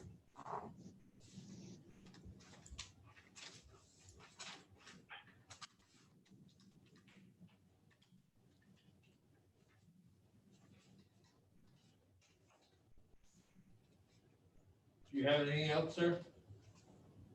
No. Okay, so now the district gets 2 minutes to cross-examine. Yeah, let's look at the 28 Blue Heron that he looked at. So the difference between that one and the subject is obviously there's an economy of size associated with the comp that he brought up as far as the dollars per square foot. The more units you have, the less price per square foot that you're going to have in this economy of size scale. It's also also a 5SS minus frame property. If we could go to the effective year bill. So as far as the dollars per square foot, it's always going to be less because it's $800. 800 square feet bigger. It's just going to be that way. If you can show me improvement, and just go to I just want to see the effective year, just maybe a summary page. And which house this is?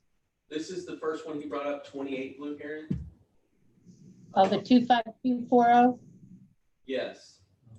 Okay. And so we've got 1974 to 1979. I don't know, maybe they're doing some work right now, but what we have is a 1979 effective year. So there's quite a bit of difference in what we see in the effective year ages there. And it's bigger, so it's going to have a smaller price per square foot. Let's see if we can go to the next one. And Mike, can I ask a question here, please, since we have that one up? What's the land value on that one? The land value on that one is $473,600, just like the subject, I believe, or very similar to the subject. Thank you. Yeah, just a little bit more, but it's on the same price, should be on the same price per square foot. Okay, this, the next one is, let's see, is it 30 Blue Heron? No, that's 25238. 32 Blue Heron. Okay, so your 2 minutes ran out on that, but you still got your 2-minute rebuttal. Okay, let's go into this one. This is a 5FB frame. And again, let's just go to the summary page really quickly. Again, this is bigger than the subject. The subject is only 12012 or 2012. And this one is, I think, 2200. I think that's right. Yeah.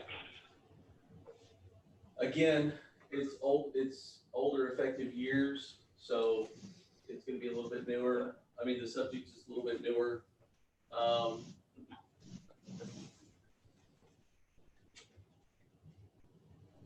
This one is 100. Yeah, the effective years is 1988 here rather than 1994. It's a frame house. Well, actually, it's a fiberboard house is what it is. It's a hardy plank home minus the 5FB minus hardy plank home. Let's go to the next one. What's the land value on that one too? Sure. The land value. Please, I'm sorry. 75,000 and change. It was what? How much? 475,670. Okay, thank you, sir. And so the last one that he brought up was 10 Blue Heron. No. That's a 5ST minus. 22 Blue Heron. Well, I'm just looking at your evidence, sir. I'm just gonna. Okay. I'm just looking. Yeah, I'm sorry. Yeah, you do have a grid there. I'm just looking at the one you brought up. 25249. Again, it's slightly bigger than the subject. Let's take a look what's going on with it. We got 138,000 on the structure. Yeah, it's just older. 1980 rather than 1994 effective age. So it's just the subject had more done. Okay. Relative to those others, you know. All right, so he's got 2 minutes of protest or rebuttal. Alrighty. Okay, so first of all, on your first answer, I disagree with that. You're saying that the house is bigger, so it has a smaller price. So my neighbor at 28 Blue Heron is 2,800 smaller price per square feet. Okay, just hear me out. 2,852 square feet, which is a bigger house.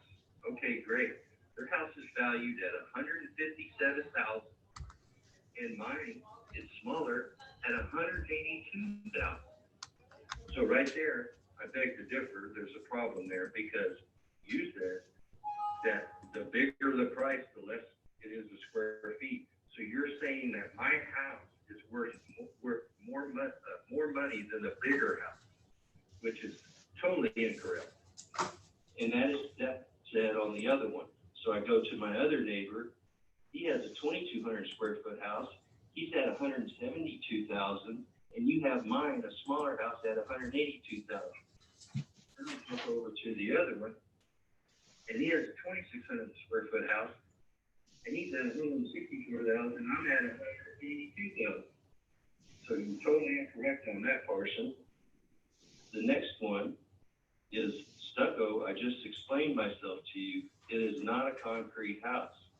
It has styrofoam with thermoelastic paint. So that frame is wrong. The Hardy board, to me, is better than a styrofoam with paint.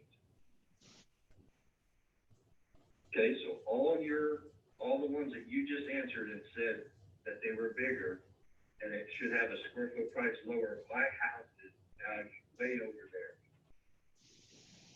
That being said, then you go to the home. Sir, Mine's a 76.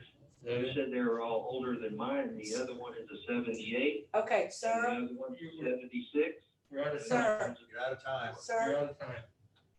Okay. okay. Yeah. So now the district gets a 1 minute close and then you'll get a 1 minute close, okay? Yes, ma'am. And I'd like to ask a question when the district's done. Or do you want, okay. So you can do it now before I start. Do you want to do it now? Okay, but the effective year on the homes that he was talking about at 28 and 32 Blue Heron, aren't they older than his? That's correct. That's what we pulled up. Yes. Okay, that's what I thought. I was just checking. Thank you. Okay, district closing. Okay, for the record, the only thing under protest is equity. We tried to pull other 7 STs, I'm sorry, 5 STs and 5 SSs in our comp grid. You'll notice that all of the effective years are either, the subject is 1994, we got 1992, 1994, 1994, and 2003. All of those adjustments are actually made. So the effective years do matter. A really good example is comp number 4. When you're looking at, there's a $12,000 adjustment there. Well, when you're talking from 182 to 150 something, yeah, 12,000 bucks is a lot. The majority of the value for all of these properties lies in the land element. When you're looking at the median equity value, it does warrant a change, but it's ever so slight. It's at 643,671. That's what the district has. Okay, sir, Yes. now you get a 1 minute closing. Okay. He said that he showed you comps all over the neighborhood. I'm showing you comps on my street and my neighbors. And like I said before, he needs to adjust the stucco, and that would bring the value down, plus get it compared to the others that are right at the same age as mine. I'm done. Okay, all right, so now the appraisal review board gets 5 minutes to discuss and consider the evidence and come up with our answer on your property, okay? Yes, ma'am. I have a question for Mike too.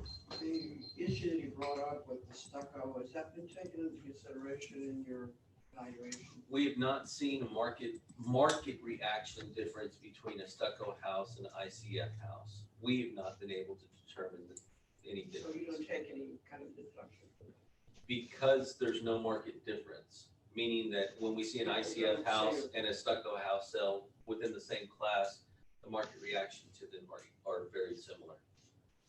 So we haven't made a differentiation. We're not disputing that those are two different things. We're just saying that the market reaction and classification as such has not warranted us to delineate those two.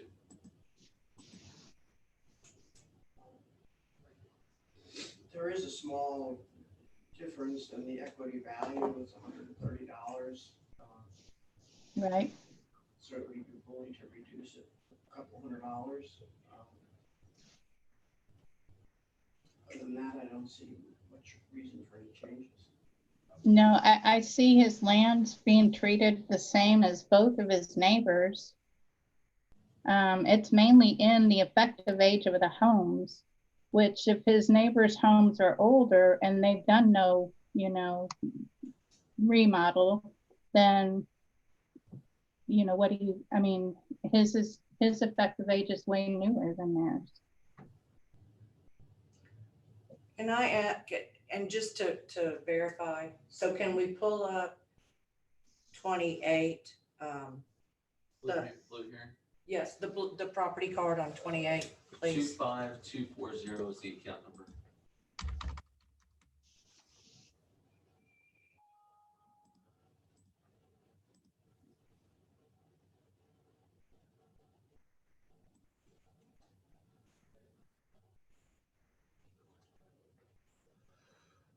You might have to stand up, Cindy. I to see know, it. I'm like, okay, so the year on this, The effective year. the effective year is what? For the subject is 1994. Okay, and the, It's gonna be right here. The effective year on this is 1979. okay, so then, so So down, his home is showing newer than, the effective year is newer than that one. right, okay, so then let's look at, this is, Yeah, that was 28. Would you like okay, to so see? let's look at 32, if you don't mind. 252, right, 25238. Yeah, Thank we'll- you.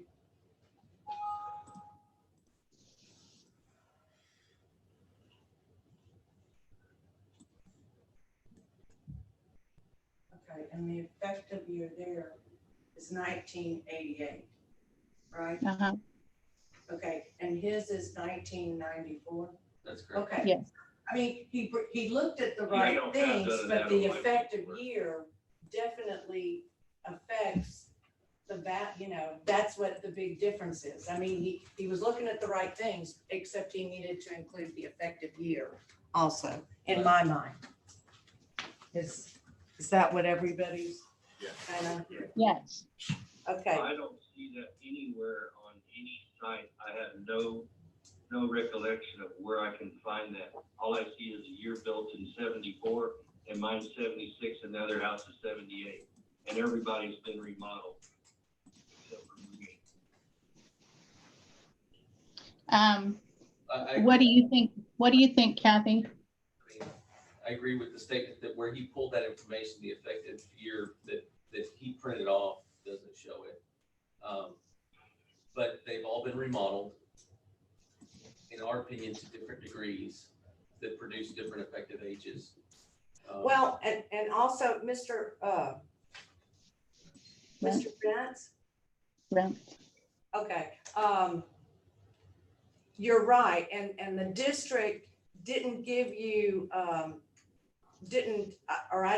don't know what they sent you, but because those weren't the houses, you didn't use those in your, That was his information. right, so they sent you information that they used, but that information, if you had come, up to, or if you'd called the appraisal office, you could have gotten access, and also on Zoom right now, you could have seen the report that we were looking at. So you're right, your statement's correct, but it is available, and the only reason you didn't get it from the district is because they didn't use those houses in their evidence. So, That's beside the point. right, so, based upon what we've seen here, okay, and Kathy, you say the amount, or did you, I would just lower it $200. okay, It's 130, but let's just do 200, okay. So, based upon what we've, seen and heard from the appraisal, it's just equity. right, from the appraisal district and from the property owner, in order to correct Q2 and the median appraisal, I recommend that we decrease the value by $200, putting it at, on account number 25239, that we put the total value at $643,600. I second it. In favor? Aye. Thank you, Mr. Rents, for participating. You'll be getting a document in the mail. Wait, so you're lowering my 100, I don't understand. I'm missing something here. What'd you lower it to? 43,600. You put it in, So you came off my house at 182,000 for $200, and my neighbor's bigger and at 157,000? It just makes no sense. it is within the confines. I don't understand what you're saying. It is within the confines of the law. And my other neighbor's at 172 and I'm at 182. And he has a 2,200 square foot house. And Sir, it makes no sense. No, we've made our decision. What do you mean you passed the point? We've passed that point in the hearing. No, I Procedurally, procedurally, you haven't proved nothing to me. but we're done. You'll have the opportunity to You have the contest this. opportunity to appeal. Okay, bye. Another satisfied customer. Okay, we have one more affidavit. That is case number 592. The account number, Is 25389. yeah.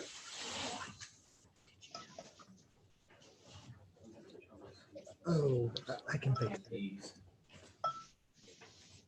Do you look at the, Did you move?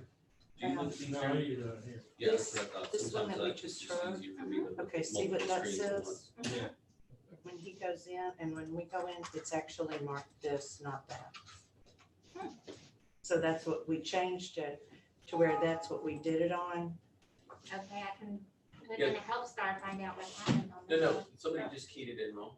Oh, Had oh, to have. It's Oh, not, it's okay. not online. oh, I see. I thought it was an online.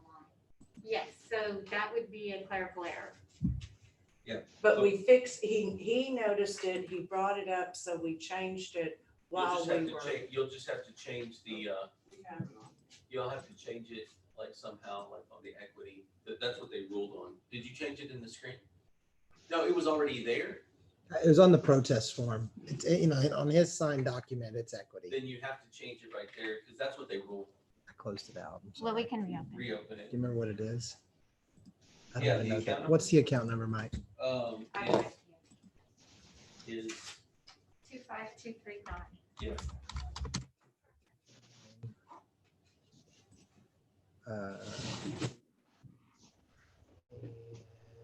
Wait. It's gonna be what, right? Well, we'll reopen it and it's gonna be under the general screen. General, yeah, okay. Here. And it'll be that instead.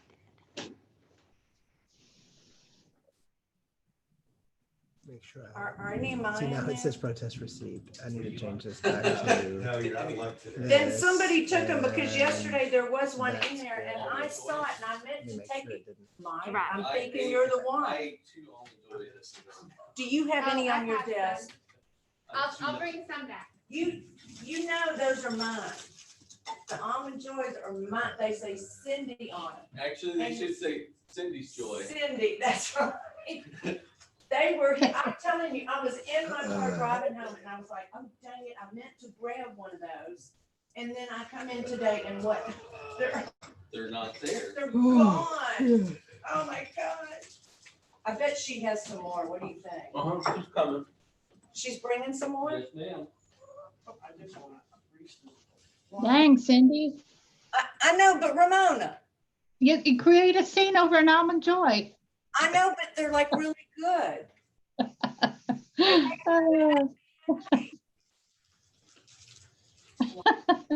Boy.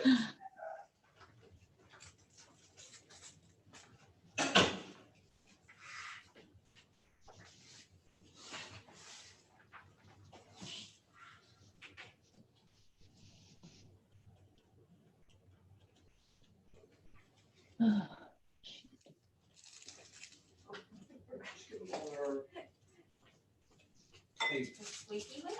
so now this, That was good, Val. it's a telephone conference and we'll submit evidence. But then on the affidavit, she actually says, I did not intend to appear. Okay, so she's telling us she's not intending to appear. This affidavit and the evidence made, so we're reading the affidavit. Okay, we're good. Yes, and This is Beth good. spoke with her also, if you want her to come in. Nope, we're good. Relay anything. We're Okay. good.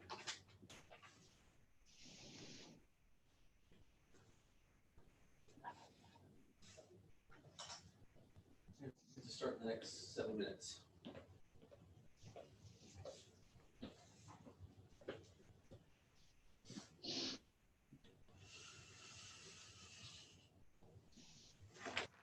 Man, I really needed this rain, right? I just got my. Did it rain or did it just make Yeah, noise? no, rain. Yeah, Oh, okay. it's wet out there.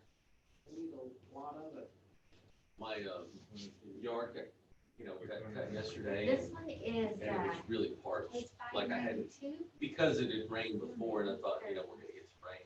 Yeah. I hadn't watered, but I need to start watering all the time.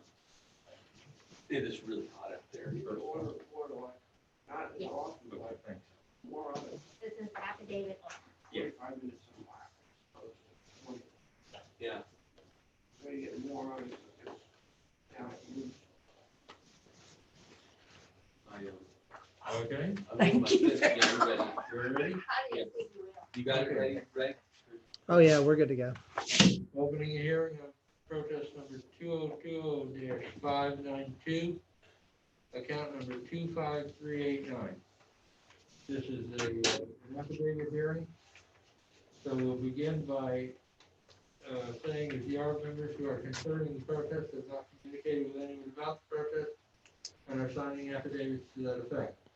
I'll start with I, Charles Powers, do solemnly swear that I have not communicated with another person in violation of tax code section 41.66F. I, Cindy Duck, do solemnly swear I have not communicated with another person in violation of tax code section 41.66F, and I am signing to that effect. I, Kathy Osmond, do solemnly swear that I have not communicated with another person in violation of tax code section 41.66. I, Robert Dayton, do solemnly swear that I have not communicated with another person in violation of tax code section 41.66F. Ramona? Ramona? Oh, she must have stepped away for a second. We have a quorum. I mean, you can continue or you can catch her on the way. Did she say something? She just slipped out. She's probably.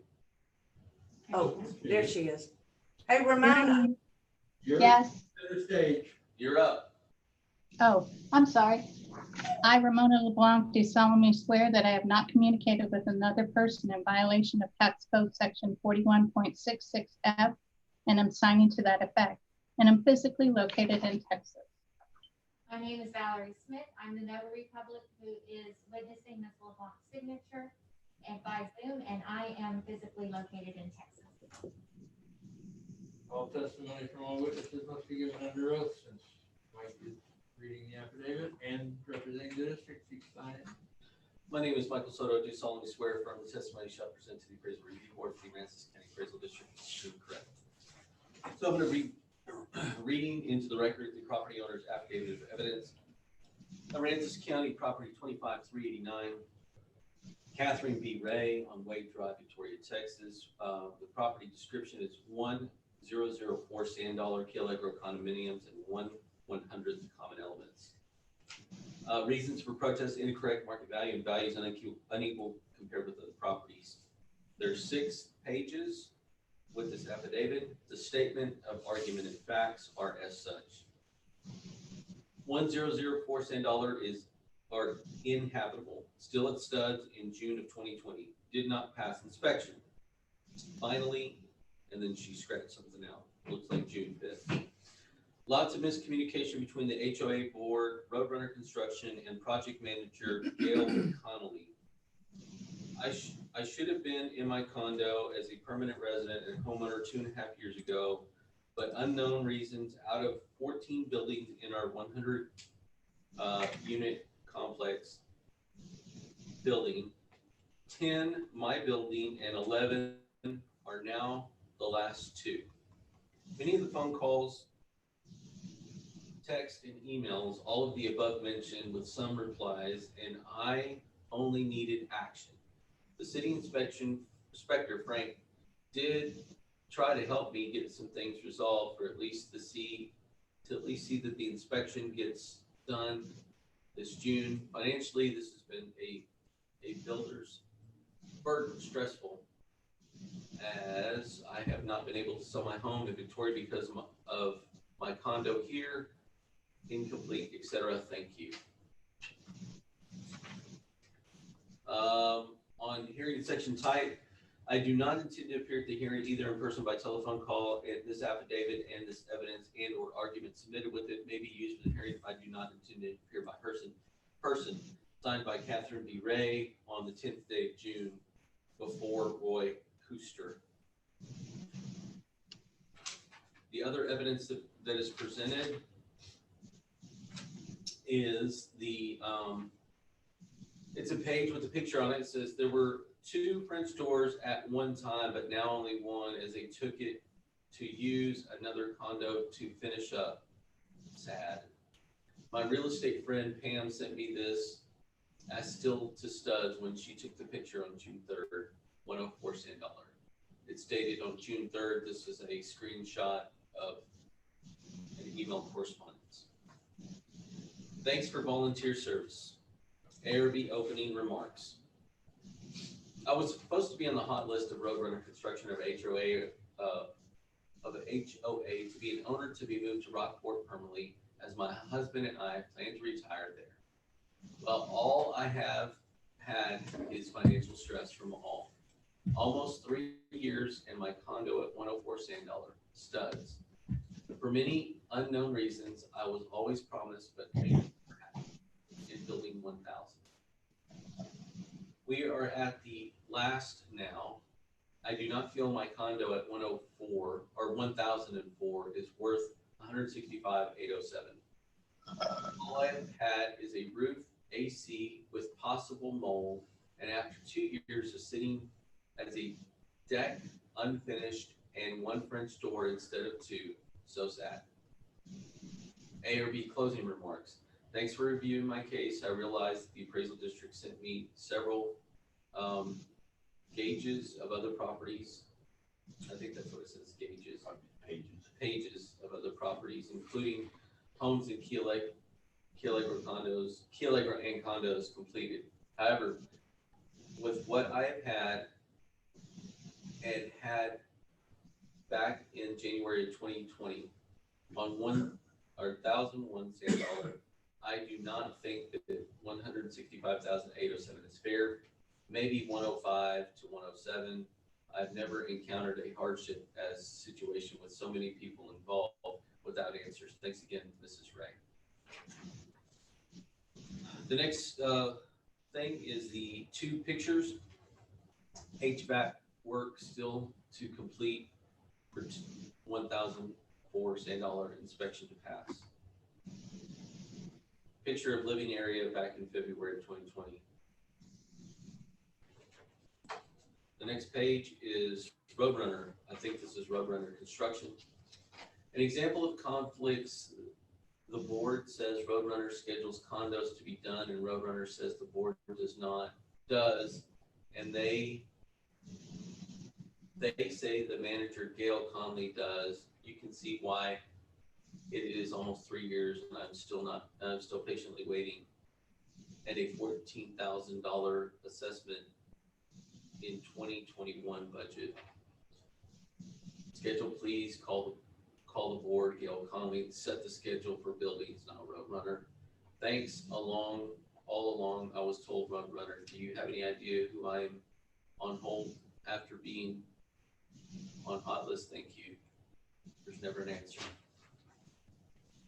City inspections. Here's a example of the city inspections. All this is probably irrelevant because my tax is calculated back in January 2020, so the report's from May 20th, but in January, January had no doors or windows. Twice, it did not pass. I spoke with Frank many times myself about Roadrunner's performance. Those are inspection reports. From May. Yes, it appears to be. 5/26/20. I'm sorry, I do not believe June 15th is possible, perhaps August 15th or thereabouts. Right now, it's too early to gauge accurately, precisely what turnover date can be. Buildings are being done, exclamation point. All right. That's the evidence everybody has that's been submitted by the property owner.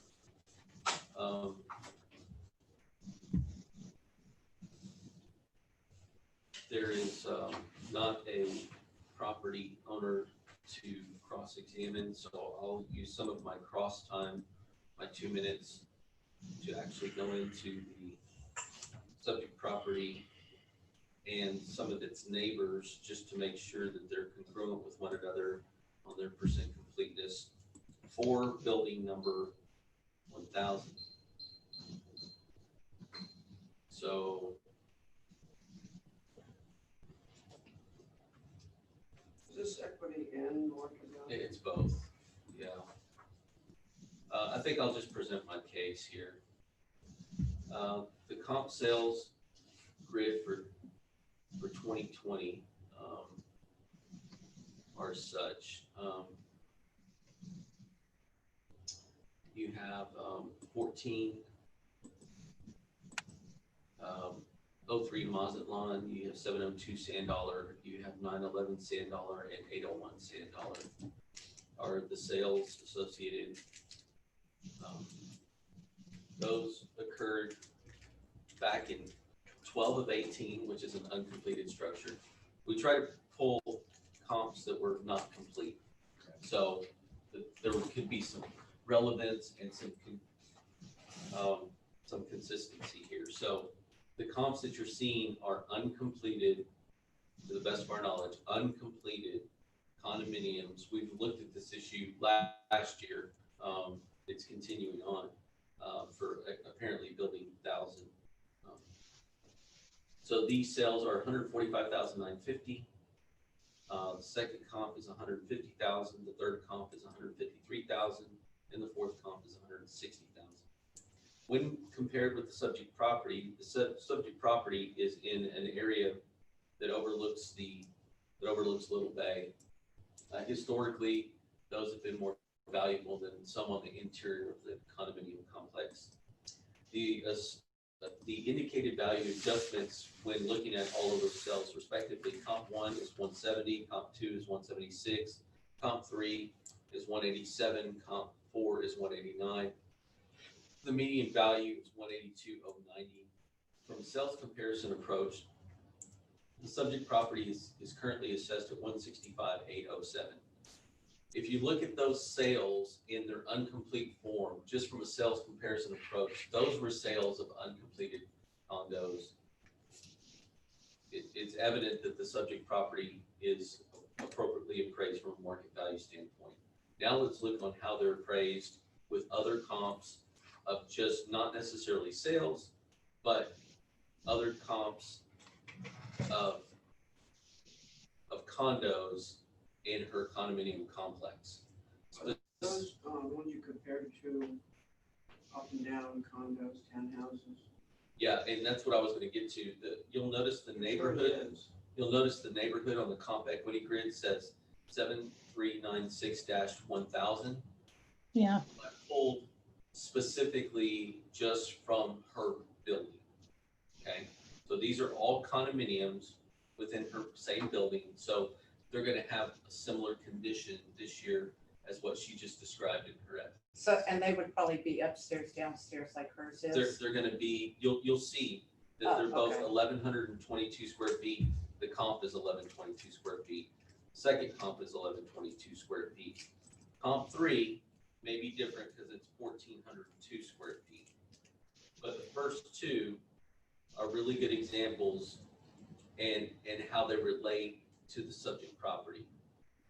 They're currently assessed at 172,590, actually. She has an ARB decision from last year, Mike. Thank you for that piece of information. The 165,807 is from the ARB's decision in 19.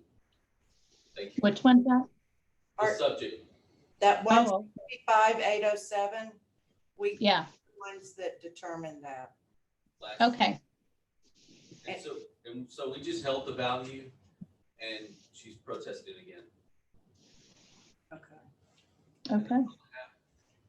Can I ask a question? Yeah, for sure. All right, so when there are cases, and there haven't been a whole bunch, where a comment is made that, that a decision was made last year, or there was a hearing last year, or the appraisal review board looked at this one, on all of those, does that mean absolutely that is it possible that was a decision they protested, then they met with Roy, and that number With came Ray, up, yeah. or Yeah, is it? let's look into that. Let's just make sure that it is what it was definitely Up there, Mike. protested. So when you see this ARB value, and there's a number right here, it's going to be something that the ARB did. So you can look at the inquiry and you can see the 19, and then you can actually look at the ARB approved by ARB. So this is definitely something that she would have come in for and received. This is the notice value of 173, and her value was 165,807. So just so you know, when you have an ARB decision, it typically rolls for 2 years. 2 years, that's what I thought. Unless That's what I thought too. there's something that's happened to the immediate market area that and the burden of proof is on me, of the district, and or the subject properties has changed substantially. So like if the board hypothetically made a decision and it made a decision last year and it was 50% complete and now it's 100% complete, I have the ability to change that. And I have the ability to say why the difference. I do. Right. But if substantially, this one did not change, so we did not change the value because essentially it was incomplete then and it's incomplete now, so we left the value So alone. without a significant change, Right, the value lasts for 2 years. that's correct. Okay.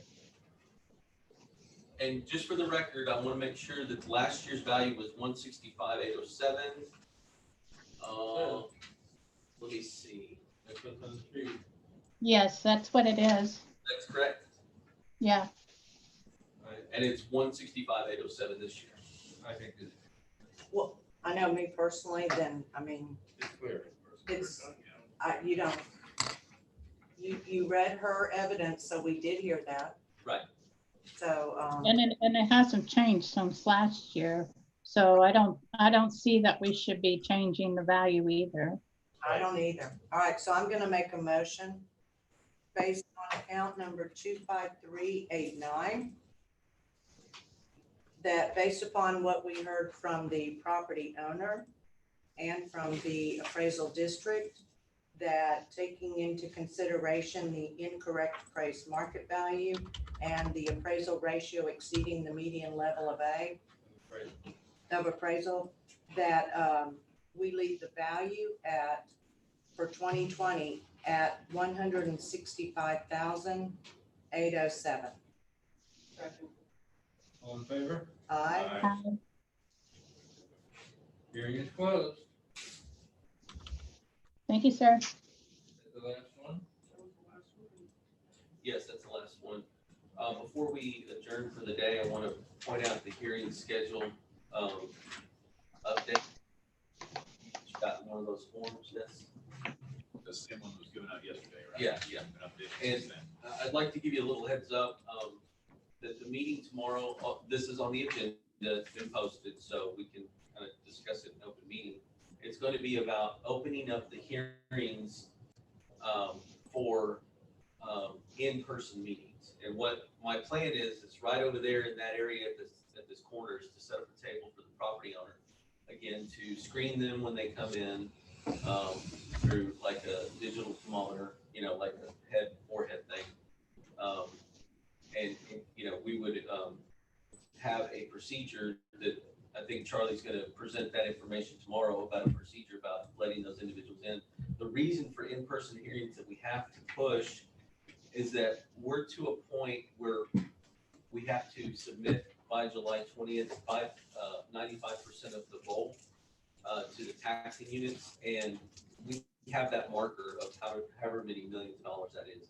What we have in our hand exceeds that amount of that 5%. So we have to do it at a more inclusive click.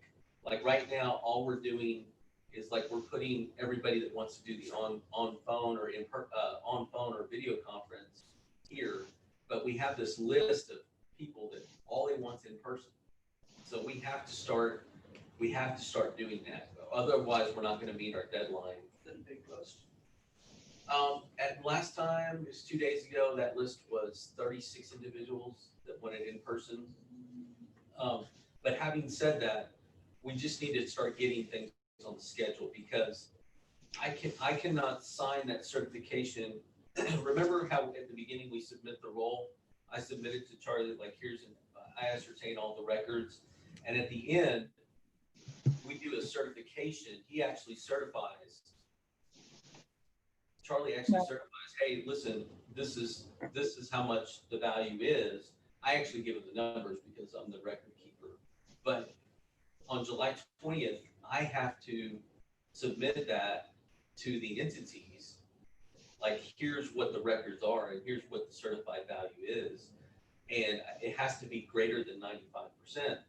What's the number you're not making that date? I don't know that we've never had that. We've never not met that. I don't know what it is, but I will look into it. That's good. I mean, what happens if you don't? I'm gonna look into it. We've never gone there. We've always completed north of 95%.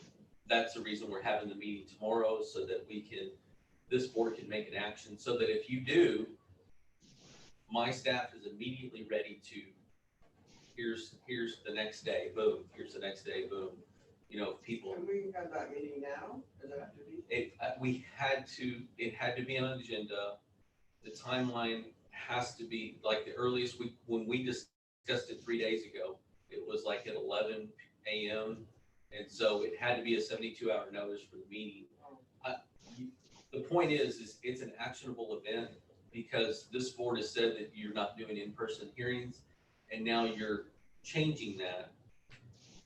Or I think you should, I mean, the board, you have the ultimate decision, but if that's the case, you have to do it by an open meeting, and it has to be on the agenda. So there's no worries if you do that, which is going to be my recommendation that you do that. Then we can start scheduling all hearings. We can just start scheduling everything we have in our hand. We're still going to encourage everybody to call in. We're still going, but you're going to have a section of people that we can't get a hold of, and a section of people that insist on an in-person hearing. And we just need to get those things scheduled. We need to get them heard, so that we can, you know, be above the 95% as far as the number of, and it's not a 95% of value, it's the 95% of all the value in the whole district. And we would have had to have considered 95% of those. So this board would have had to have heard north of 95% of all those cases. The numbers of people that are protesting. Not the numbers of people that are protesting, the value. So if you're looking at the 4.2 whatever billion, I don't remember the number, but whatever we did on the ARB submission, that number, when we did that number is 213 million. So anything, 5% of that number is 213 million. Look at that now, 42727. I think so. The values being protested have to be that or These less. are the orders for today. All right. Let's do it. Yeah, 213 million, 213 million. Yeah, so it's 213 million. So if the values being protested exceeds 213, have to hear the cases so that number gets below 213. And right now, you know for a fact. It was 239 when I checked 2 days ago. But it's, the total value is 213. Yes. The total value of the properties being, that have not had an ARB So they won't decision. go back down by 213 because we They don't can't, have- we they don't- can't put zero value No, on no, anything. you're missing the point. It doesn't have, you don't have to rule, they just have to be heard. You don't have to rule up, down, sideways, or anything, just so you're clear. It's, there's not a value that you have to, and that's a very distinguishing deal. There's no value. You do what you think is right for every case. You do what you think you need to do for every case. It's just the number of protests, you add all those values up. Outstanding can't be That- more than 5%. That's correct. So the outstanding of unheard, Got that's it. all, it's just unheard. That's all it is. That means we have to hear more. You have to hear more cases, which is the reason for the meeting tomorrow, in hopes that you will say, okay, let's have in-person hearings. Let's put them over here in the corner. Let's encourage them to wear a mask. We're gonna order masks so the cases come to the table and don't have a mask.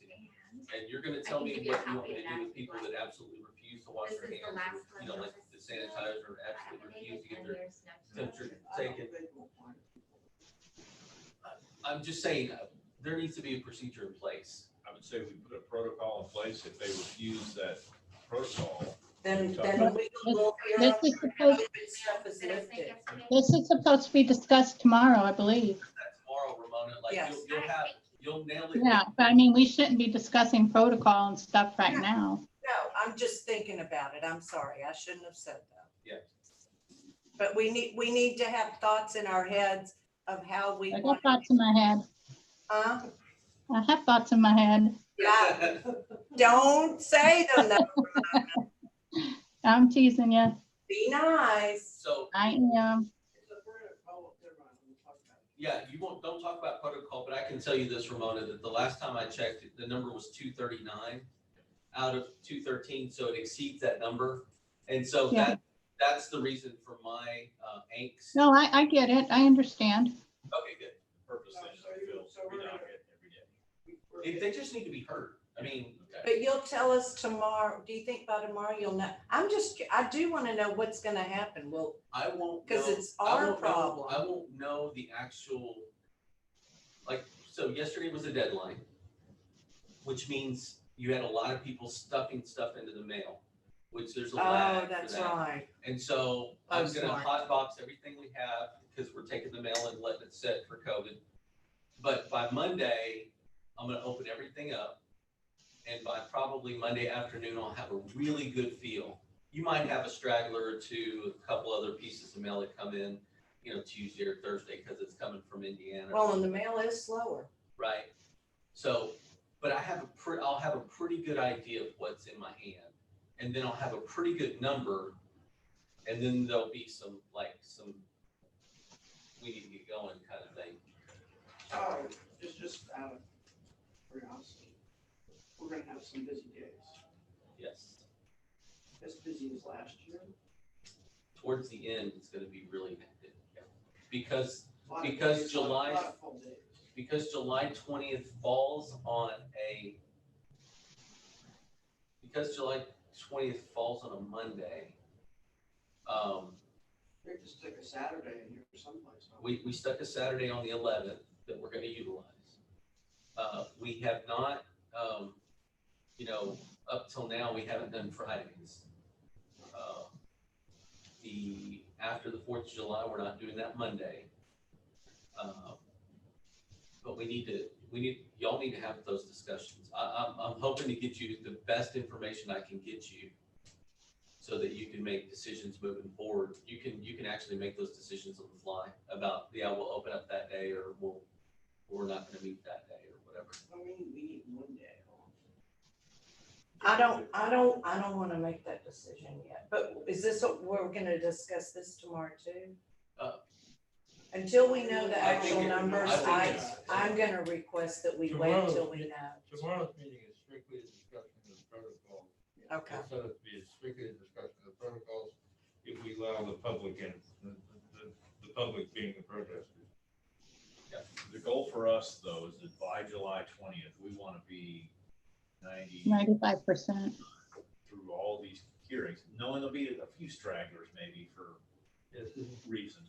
Yeah, we will go Catch later. But I can almost guarantee that we will go beyond July 20th, but by July 20th, it's my goal, and I think we're gonna get there. It really depends on how much mail I got yesterday and, you know, come in the next couple of days. But I think we're gonna be really close to that number. But we'll have to go beyond, because you actually have to hear the cases. So let's say we're 97.5%. Well, you still have to hear the 2.5. Right. So of that value that's represented in those cases. So you just have to hear it, you know, and we'll run. In years past, we finished at 100% and we were done before July 20th, way long ago. We've had hurricane, we've had a whole bunch of stuff, and then we had COVID this year that pushed us back. That pushed the printer back. I mean, there was 8 days there that the printer couldn't print when we gave them the stuff, and they couldn't print because we were so backlogged with other districts, and it was just because of COVID. So, I mean, those 8 days are so precious right now. Like, they would be precious to me right now, you know. So, and that's the reason we're having even a meeting tomorrow, is because we couldn't even wait another day, because we want to get stuff scheduled, and we want to schedule in person. So that's the reason we're having the meeting tomorrow. And I know. The schedule in person, we've got to send the protocol to the protesters so that they know what they're going to have to do when they arrive. Right.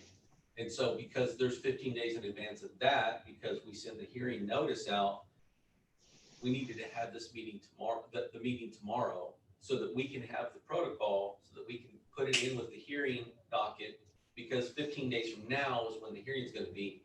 We want to start doing those. We want to start filling up that schedule with, if you do appear in person, this is the protocol kind of thing. And then we could just start scheduling at that point. We don't have to call them and say, we are going to call them, but we, like, if somebody just shows up, we can just deal with them. You know, if they call in, we can do that too. If we have an affidavit, you know, just, we're flexible at that point. since I'm going to miss the meeting tomorrow, I'm trusting you all to come up with a reasonable protocol. And I would just say that whatever that is, that maybe part of that, the homeowner needs to follow that protocol, period. No discussion. What I suggested in a note to Val was no more than my barber does. Sounds good. No more Whatever what? that is. No more than your barber? Oh, a haircut. Haircut. I don't get it. I'm Just- sorry, I'm dense today. I think what he meant is, like, it's the protocol that Barbara. She's blonde, y'all. You have to remember. Excuse me, Ramona, and what color is your hair? I'm Reddish sorry, what blonde. color is it? Reddish blonde.